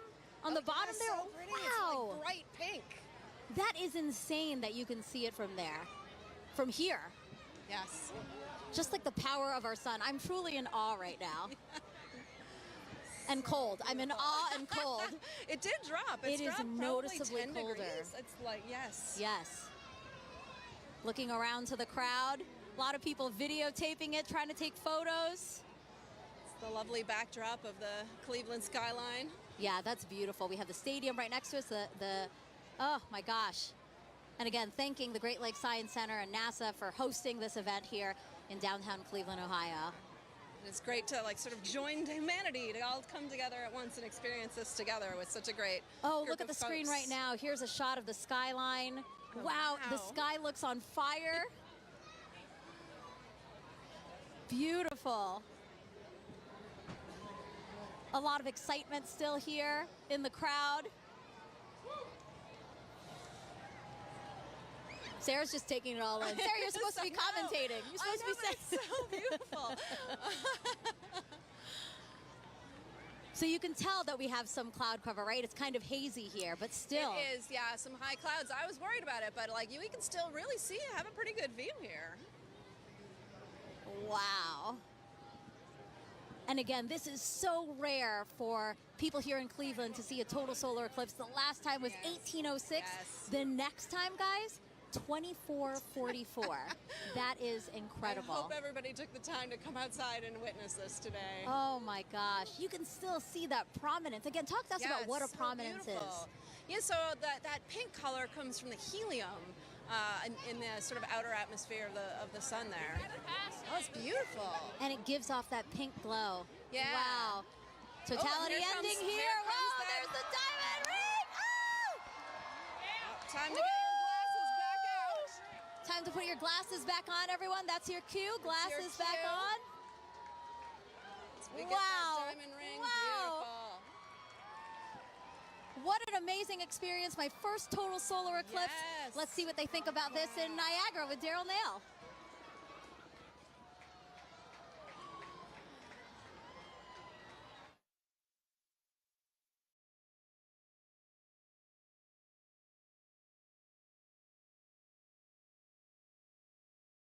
over the entire area. You can hear the crowd erupting at various moments when the eclipse has been seen, but we are under pretty cloudy conditions, and David Sheeny is with us. He's a program executive with the Heliophysics Division. David, this is a challenging situation to be in order to try to see this eclipse. We've seen glimpses. We have seen glimpses, so we're basically spending our time staring at the sky, hoping for a little bit of a glimpse of what would be a totality. So right now, the sky has just completely gone dark. You can see all the lights, basically. Everybody's cameras and everything else are all making it lighter. And it's gotten significantly colder as well, just over the last several minutes. And it's like, it's fascinating to see it go night like this. We've been listening to everybody across the country enjoying totality and seeing it clear. That's not the experience we're having here. In fact, it's so cloudy that our telescope operator, Jessica Bellina, who's working very hard to try to get a lock on it, has not been able to get that telescope feed dialed in because she has to have a view of the sun in order to see it. So we don't have a feed for you from Niagara. What we have is just every once in a while you'll hear part of the crowd, only part of the crowd will cheer, because I guess they kind of have an angle through the clouds to see just a little bit. Yeah, and the clouds have really only cleared out enough occasionally to even need eclipse glasses. So for the most part, you have a thick enough layer of clouds that you can see the eclipse without them, and it's just fine. So a lot of us have been able to just take regular pictures with our cameras. Let's take a look and just kind of enjoy the moment of darkness that we're in now. People have come from all over the world to be here. You can see some. It looks like it's a little bit lighter up there. Our spotlights are blinding these guys. Can we turn the spotlights down? So there, oh look, you got a little bit of eclipse right there, with people watching. So we're just catching little glimpses of things as we look up into the sky. So this might not be as exciting as some, but this is what we get. We're just hoping to have a little bit of a glimpse. Well, we've got 3 minutes and 29 seconds for it to happen. We're already a minute or so in. Right. We heard there's going to be skydivers that are going to jump out. Probably hard to see them. Yeah, I don't know that we'll ever get to see the skydivers. You can't see any of Niagara Falls really. It's basically all like as if it was night for us here. You can start to see some of the light come in from the other side. So we're taking now a view of Tupper Lake, New York. That's oh look, there you go. Oh, hey, there goes totality right there.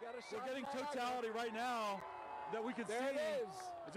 We just got a really nice clear spot right there.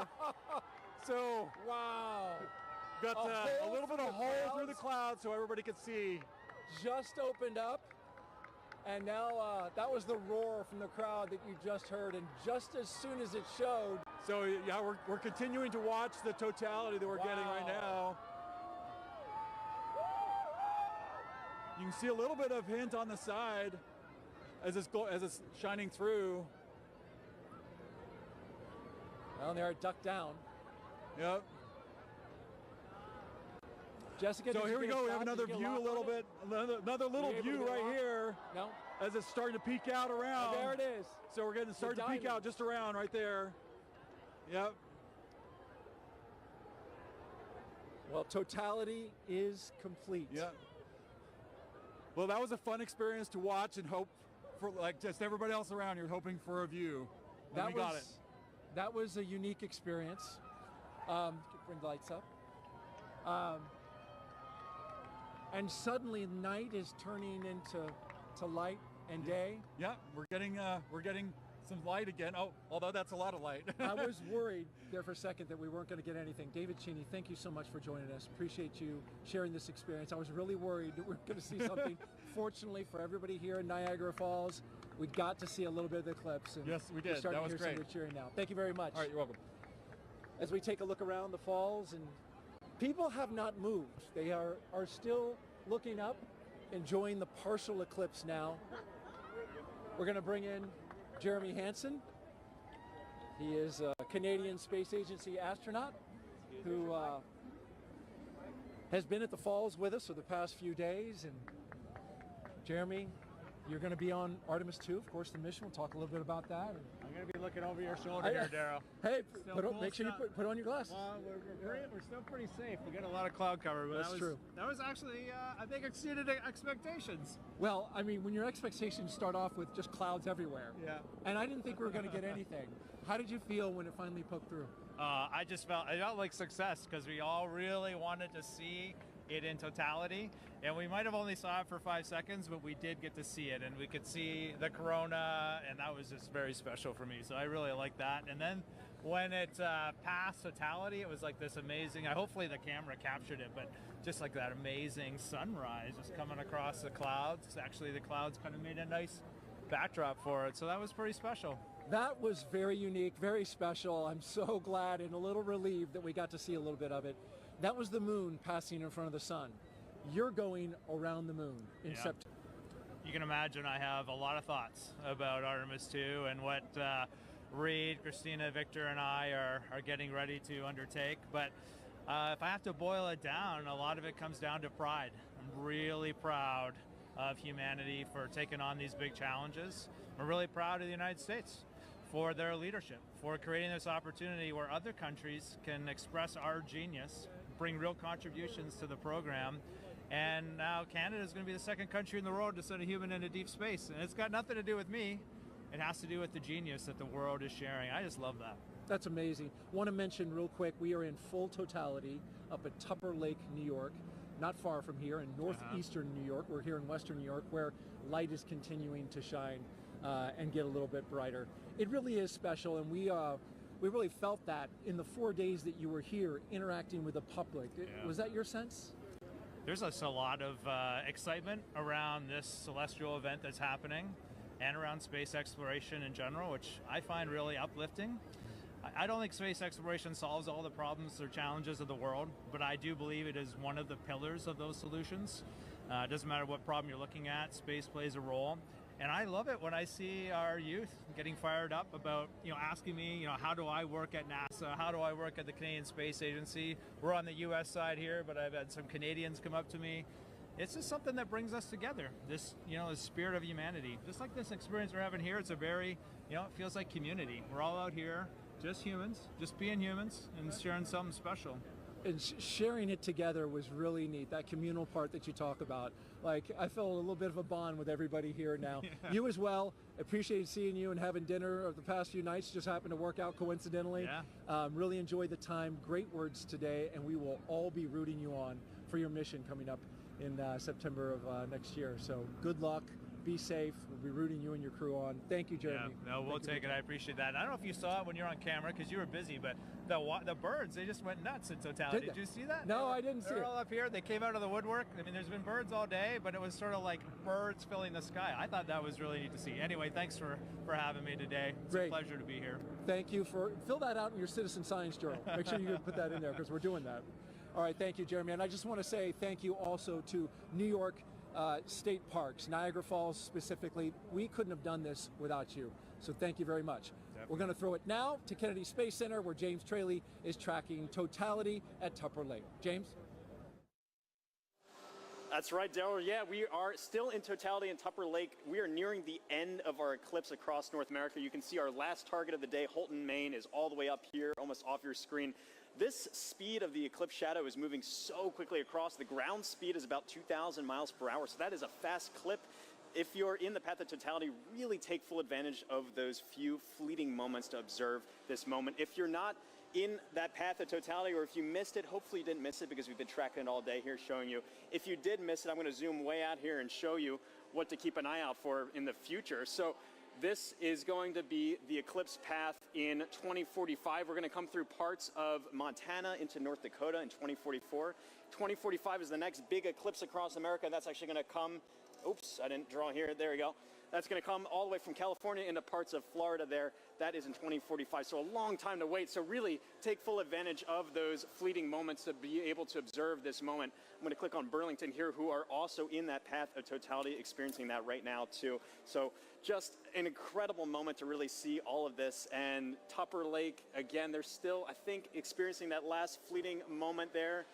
that is just moving off. You can see that is officially now moved off Tupper Lake. Really a fantastic shot. They have that now, that diamond ring effect, that really beautiful shot there.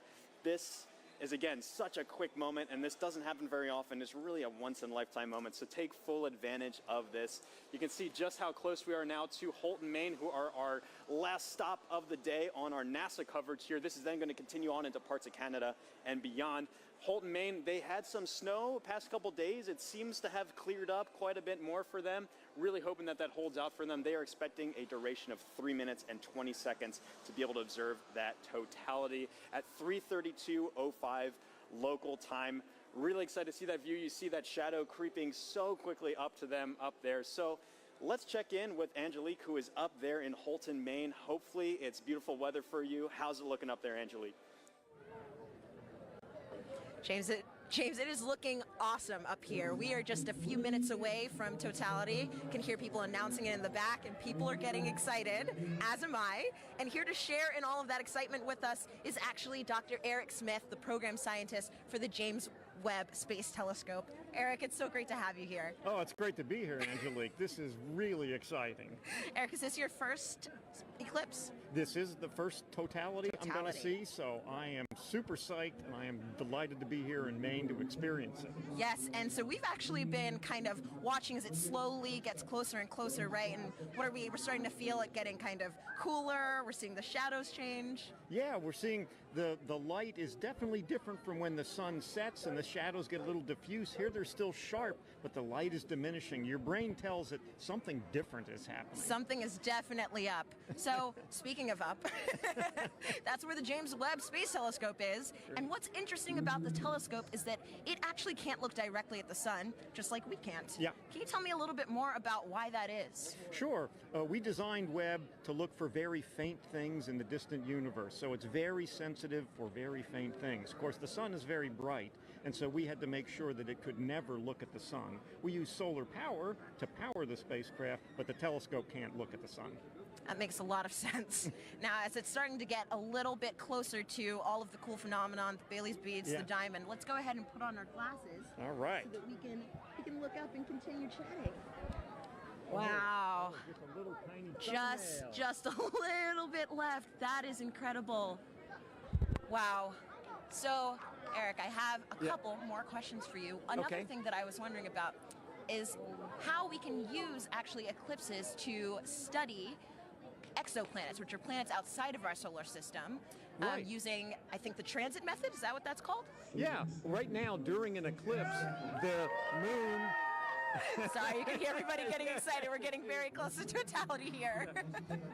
The moon is transiting in front of the sun just the way planets that orbit around other stars transit in front of the star. So Webb can look at those exoplanets and use the transit just like we're staring up at the moon transiting the sun. Gotcha. And so a transit is, like you said, literally just when something crosses in front of something else. That's right, transit. yeah. Okay. Very cool. So throughout the broadcast, we've actually been able to see the eclipse through different telescope feeds. Can you tell me a little bit about what the difference is between, actually, we're going to go ahead. Oh, here we go. We're getting really close. Oh my gosh, it looks like just a few more seconds until we are in complete totality. Oh my gosh. 5, 4, 3, here we go. 1.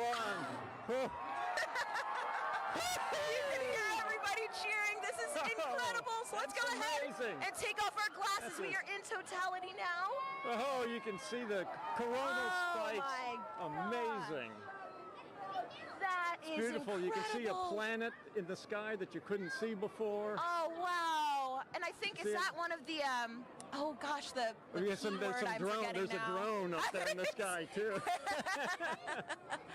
Oh, my goodness. Oh, wow. It's incredible. The rays that you can kind of just see coming off of the corona. Yes, yeah. Stunningly beautiful. Yeah, that's got to be one of the most amazing things I've ever seen. And you can see the gradation in the sky color down to the horizon, Oh, my goodness. Yeah. I am seeing a bit of that 360-degree sunset. Yes, yeah. That is really cool.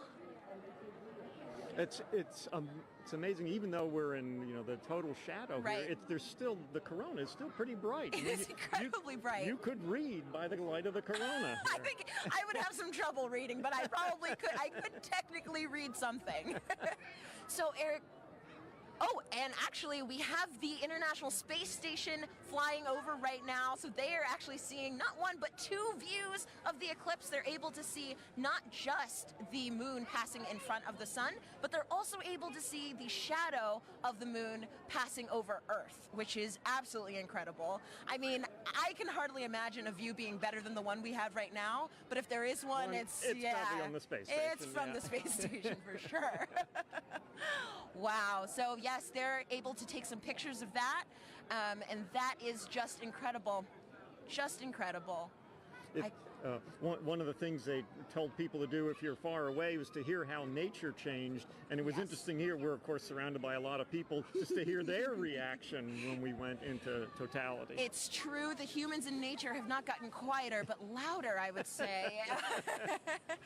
But I mean, you can definitely hear the loudness has a different kind of character to it. There's almost like a, I mean, I don't know if wonder has a sound, but I think this might be it. Yeah. Hushed awe. Yes, hushed awe. That's wonderful. And I can see just one little red, I guess, like protrusion coming down little there. red spots almost. I noticed those too. That's cool. Now there are two. Yeah. Wow. That is just so cool. Yeah, I like the 360 sunset. It's a little hard to see behind us, but it's. Oh, we've got at least one or two drones. Yeah, some. Our robot overlords. Of course. And so, Eric, I know that, I mean, clearly with the drones, people are starting to get involved in the eclipse, and I know that there are lots of ways that people can actually get involved. One of those ways is with citizen science. Right. Do you mind talking about some of those opportunities, how people can actually... Sure. We had citizen science programs where people could use their cell phones to take pictures during the eclipse.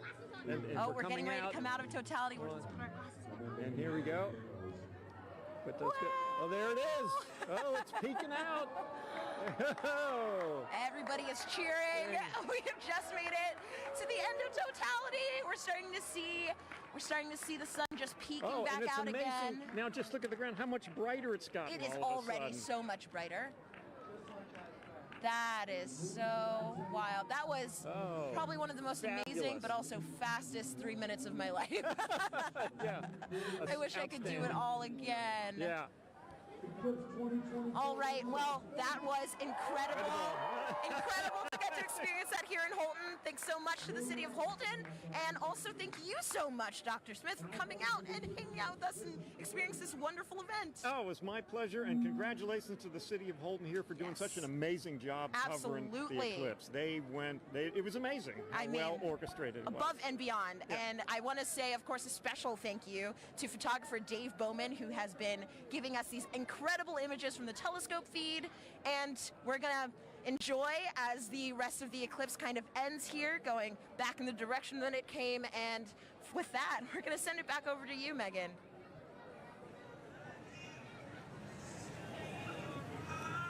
Alrighty. Thanks, Angelique.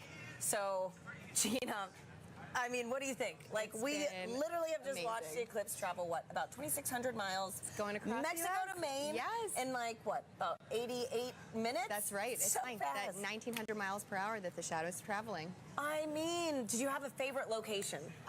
For me, I think between Russellville and Dallas, just getting to hear some of my colleagues and their excitement too was amazing. Oh my goodness, yeah, no. So, I don't know, I have to be a little bit biased. We did have some cloud cover here, but to see it with your real eyes was just... And we had that moment, which was We did, yes. It was amazing. And so it's really cool too, just to think about how millions of us now have this shared moment of what could be a once-in-a-lifetime event. It's true. And so, folks, we have time for some more questions from our viewers. And again, we have another great question from Mackenzie, who's in the 3rd grade. Okay. Let's roll it now.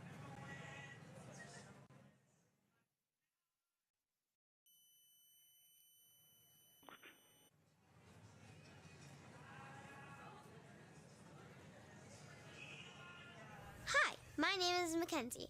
I am in 3rd grade. My question is, what is the difference between a lunar eclipse and a solar eclipse?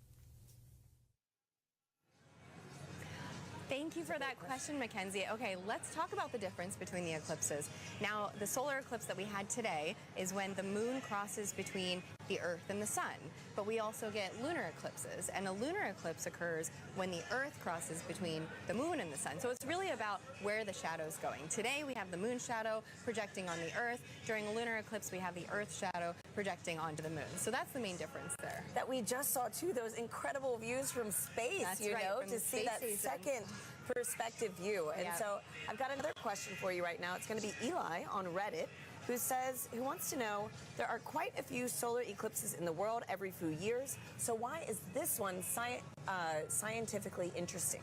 Okay, so yeah, we do get solar eclipses and lunar eclipses maybe 2 to 3 times a year. However, the total eclipse that happens today, total eclipses are about every 1.5 years. And that is a rare opportunity for us to look at the corona, study the corona in a way that we can't do during the other types of solar eclipses that we have. So and during a solar maximum. Exactly, during the solar maximum. So for this one particular, you know, we were talking about the solar activity that we were seeing on the limbs during the totality.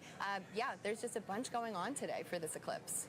And so too, right now we've got another incredible view. Oh, look at that. These are live views from space, which is just mind-blowing in general. And now we're also to see the moon shadow across the Earth. Wow. It is just amazing. So, you know, Gina, too, thinking about how many people across North America today witnessed this one moment, it's a good reminder that humanity has been experiencing these eclipses for centuries. And, you know, there are different meanings for these events in different cultures. Let's check in with Joy in Dallas to learn more about indigenous astronomy. Joy. Hi, and welcome back to Dallas, Texas. I'm with Dr. David Begay. He's an indigenous astronomer and also a member of the Navajo Nation. David, thank you so much for joining us. So when people think about science, they might be thinking of Western science. So David, how does that relate to indigenous science, and what did the total eclipse mean to the Navajo people? I think the knowledge on the eclipse goes way back. From time immemorial, I'm told by my elders. And they knew that when you look at the sun directly, you can damage your eyes permanently. And so they knew that about the danger of looking at the eclipse with the naked eye. So people were encouraged to go inside to ensure that people weren't looking up, especially the kids. So it goes way back. And as far as eclipses, it's a time of renewal, the sun alignment with the moon and also the earth alignment. The whole cosmic cycle goes through a regeneration process. It revitalizes the process. And so it's a gift that goes on for many years, over and over. It's a cycle. And as far as science goes, there's different definition of science. Thank you, David. Yeah, thank you. It's been an honor chatting with you. So, thank you to everyone here for joining us. Thank you for the Arboretum for hosting us. For this very, very magical moment. This has been an experience of a lifetime, and one that I definitely won't forget. So let's head back to Tahira and Gina in Kerrville, Texas. Thanks, Joy. We're joined now by Jamie Favors, the director of NASA's Space Weather Program, to tell us more about some cool science that launched today during the eclipse. Welcome, Jamie. Thanks, Tahira. Hey, Thanks, Jamie. Hey, how are you? Good. And so can you tell us, why did NASA launch rockets before, during, and after the eclipse today? Sure, so it's really to capitalize on this really unique situation. Things like this happen every day, going from daylight to, sunset into, darkness. It happens so quickly that we can make these measurements one right after the next to really understand very precisely what's going on in the atmosphere. With sounding rockets, we can do that so quick back to back, the way we can't do with some of the really large rockets. Okay, so Jamie, how high did the rockets actually go, and what's special about this area of the atmosphere? Sure, and we just launched the second of those three just a few moments ago, and that's going pretty well so far. These particular rockets are getting about 250 miles above the surface, pretty close to right about where the International Space Station flies. And before you ask, everything's safe. We take care of the. And it looks like we've got a playback of that right now. Oh, wow. Perfect. Can you walk us through this? Sure. So from Wallops Island out in Virginia on the Virginia Space Coast. So these rockets have multiple stages to them. So you're seeing one stage burn for a few seconds, then that drops off, and then the next stage will light to eventually take it all the way up to about that 250-mile mark above the surface to make those measurements in the upper atmosphere. Wow, that looks incredible. Yeah. Oh my gosh. Okay, and so what is that area of the atmosphere, and why do we care about it? Yes, it's the upper part of our atmosphere. It's called the ionosphere. That's really from a perspective of heliophysics, where we really see a lot of that interaction with the sun and the earth. We care about it because that interaction can change the way our GPS signals work, our communication signals work, and even up a little bit higher, we start to see the influence of the sun actually causing the atmosphere to change its density in a way that can impact the way satellites orbit the Earth as well. Sure. Okay. Great. And so, Jimmy, today we've been doing this fun poll, to see who is Team Sun, Moon, and Earth. What team are you repping today? Well, other than Team Science. Don't choose the wrong answer. Well, my bosses would make sure I go for Team Sun today for sure. Oh, man. Okay. Well, thank you so much again. Thanks, Jamie. And folks, it is time now to say goodbye to our friend, James Traley, who has made sure we've known where and when to look up all day. James, thank you. Yeah, thanks so much, Tahira. It's been fantastic tracking this eclipse across North America all afternoon with you. If you're still in the path of totality, you might be in a boat somewhere off the Canadian coast taking this all in. I hope you enjoy that view, that fleeting moment.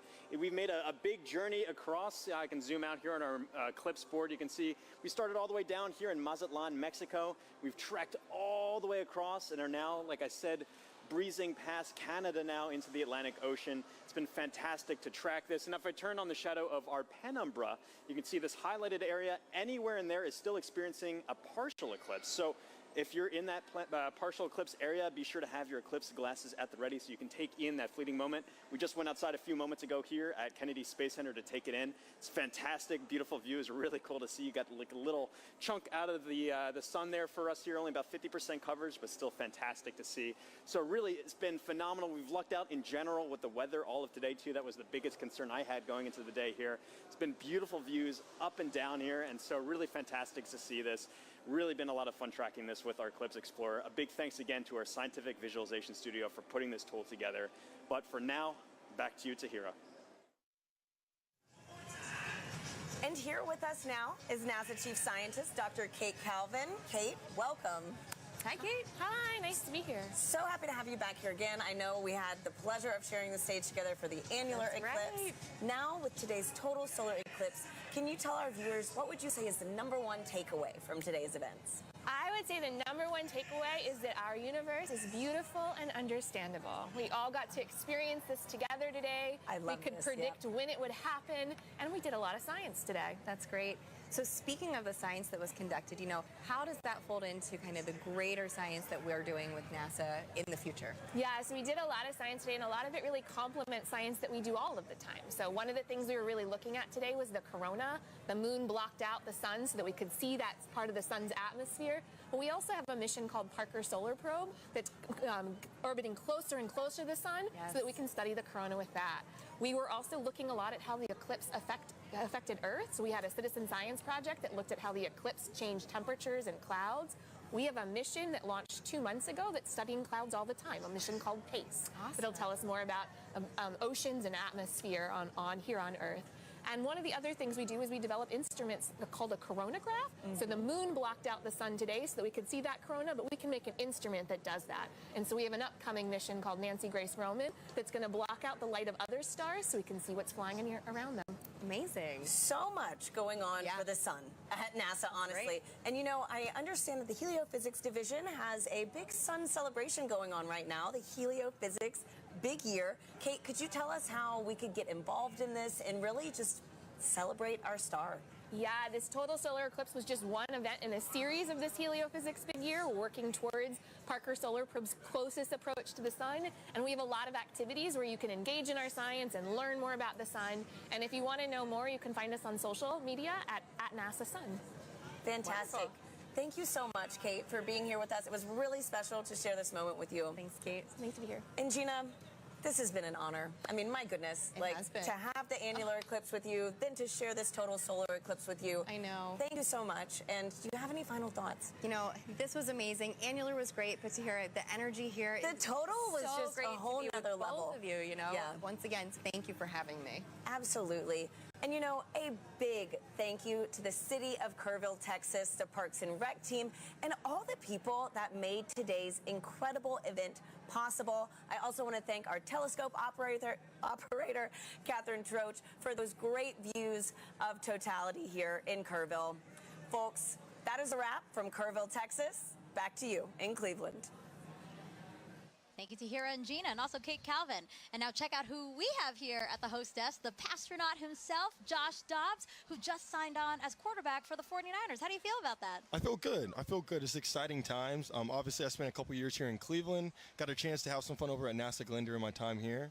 So it's cool to be back and take in the Eclipse Fest here in Cleveland. But looking forward to the future in San Francisco. I know NASA's doing some great work out there on the West Coast, so we'll be able to stay tuned to that as well. Yeah, so for people who don't know, the pastronaut nickname comes from some incredible plays you had last year, and also you have a background here with us at NASA with some externships, but also you're an aerospace engineer. So how did it feel being back here specifically in Cleveland to watch the total solar eclipse? It felt really good. You know, when this event was put on my radar about a year ago in last offseason, they're like, hey, like the eclipse is coming straight through Cleveland. We'd love to have you here. It's going to be a once-in-a-lifetime event to be able to experience it, especially right here on the beautiful Great Lakes, and obviously have some great weather today. So I marked on my calendar a year ago, and to make it back here and take it in, you know, and get a chance to hang out with the city I spent 2 years in, it's been great. I think like the biggest thing that I've enjoyed is just seeing the interest from the city of Cleveland and how many people traveled here to take in the event today, and to be able to then also go learn about the future of NASA and the future of space exploration as well at the same time. It's a once-in-a-lifetime opportunity to take it in, and it's been an honor to be here. So, you know, Josh, NASA is really committed to inspiring the next generation through discovery. Do you think maybe we created a few new future scientists and engineers here today? I think so. I think so. There's a wealth of youth walking around here and taking in not only obviously the blow-ups and the displays outside, but also the Great Lakes Science Center inside, and just seeing the history of the space program. I think that gives them perspective. And so that's just like NASA, that's been my approach. You know, I think the youth obviously is the next generation. They're going to have a tremendous impact on the world, and being able to inspire the youth out here and the youth across the country that if you have interest in STEM and also are really good at sports, you don't have to split your eggs into, you don't have to split up your eggs, right? Like you can go out, put all your eggs in both baskets and work hard to achieve those goals and dreams. Now, Josh, we have time for one other question. It's the most important question we're going to ask you. Okay. Who was the star today? Was it the sun, the moon, or the earth? Say the right thing, Josh. Say the right thing. Drum roll, drum roll. The star of the day was the moon. I gotta go with it. I gotta go with it. I gotta go with the moon. I agree. I do. All right. Well, I appreciate your honesty. Right. I appreciate your honesty, and I really appreciate you being here. Thank you so much, Josh, and it was great to have you here with us. Thank you guys for having me. All right. So we talked about this controversial but friendly competition. So actually, we asked you guys to vote. We have the results of that poll right now. Let us bring it up. Whoa! Hey. All right. Congrats, Sarah. Come on. Congrats. Thank you. Team Earth, 26%. Team Sun, 26% as well. But Team Moon, 48%. Congrats, Team Moon. Go today. Team Moon. All right, again, thank you to everyone who participated. We were the real winners of today, though, those who got a show. But we're going to send it back over to Indianapolis for another really important interview. Thanks, Megan. We are back here in Indianapolis. It has been an incredible day, and it is not over yet. With me, I have Jake Bleacher, the Chief Exploration Scientist for NASA. Jake, welcome. I could not be happier to be How was that eclipse for you, really quickly? That was amazing. It's getting warm again. I still have my fleece on from when we were in totality. That was incredible. Well, today has been all about the eclipse, all about the sun's light. And I want to pivot a little bit here because you're getting astronauts ready to go back to the moon, live and work there for the first time in 50 years. How the sunlight shines on the moon also very crucial to what we're trying to do there? Yeah, well, just like this eclipse, it's the celestial dance between the sun, the earth, and the moon. And when we go to the moon, we'll actually have instances of eclipses where the Earth will eclipse the sun. Wow. So it's something to think about. But we're really interested in the lighting in the South Pole. Our Artemis 3 mission will land astronauts at the South Pole. And there, because the moon has almost no axial tilt, the sun is always right along the horizon. Wow. And so high peaks have sunlight more than normal amounts of time, and low depressions have almost no sunlight or never see the sun. And so we think there might actually be water trapped there. Incredible. So one thing that we've talked a little bit about on the broadcast is space weather. And space weather is really important to understand, especially when it comes to the safety of our astronauts. Can you describe how the instruments Ursa and Hermes are actually helping keep our astronauts safe? Yeah, Ursa and Hermes are payloads, science instruments that we'll have on our Gateway. Gateway is going to be a station, a research station that orbits the moon, and astronauts can stop there on their way to the surface of the moon. And these payloads, or these science instruments, will be there to basically detect what the solar weather is like, what we call space weather, so that radiation that our astronauts will live in when they're actually there. So understanding your weather is the best way to be prepared for it. Absolutely. Well, you've given us a lot to be excited about.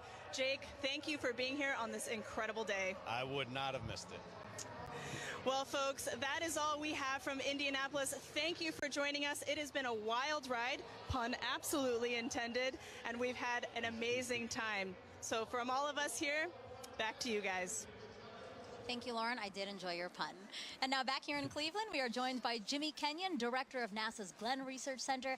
Thank you for joining us and for hosting us, really. Absolutely. Thanks for having us here. Well, so yeah, Glenn Research Center is right here in Cleveland, Yes. just down the road. The only NASA center in the Midwest, the only one in today's path of totality. Literally everything aligned for us to get a great show here. Absolutely. And it has been such a great show here. You could not have asked for better weather. And it's springtime in the Midwest. That's always a little bit of a debate, but you could not have asked for better weather.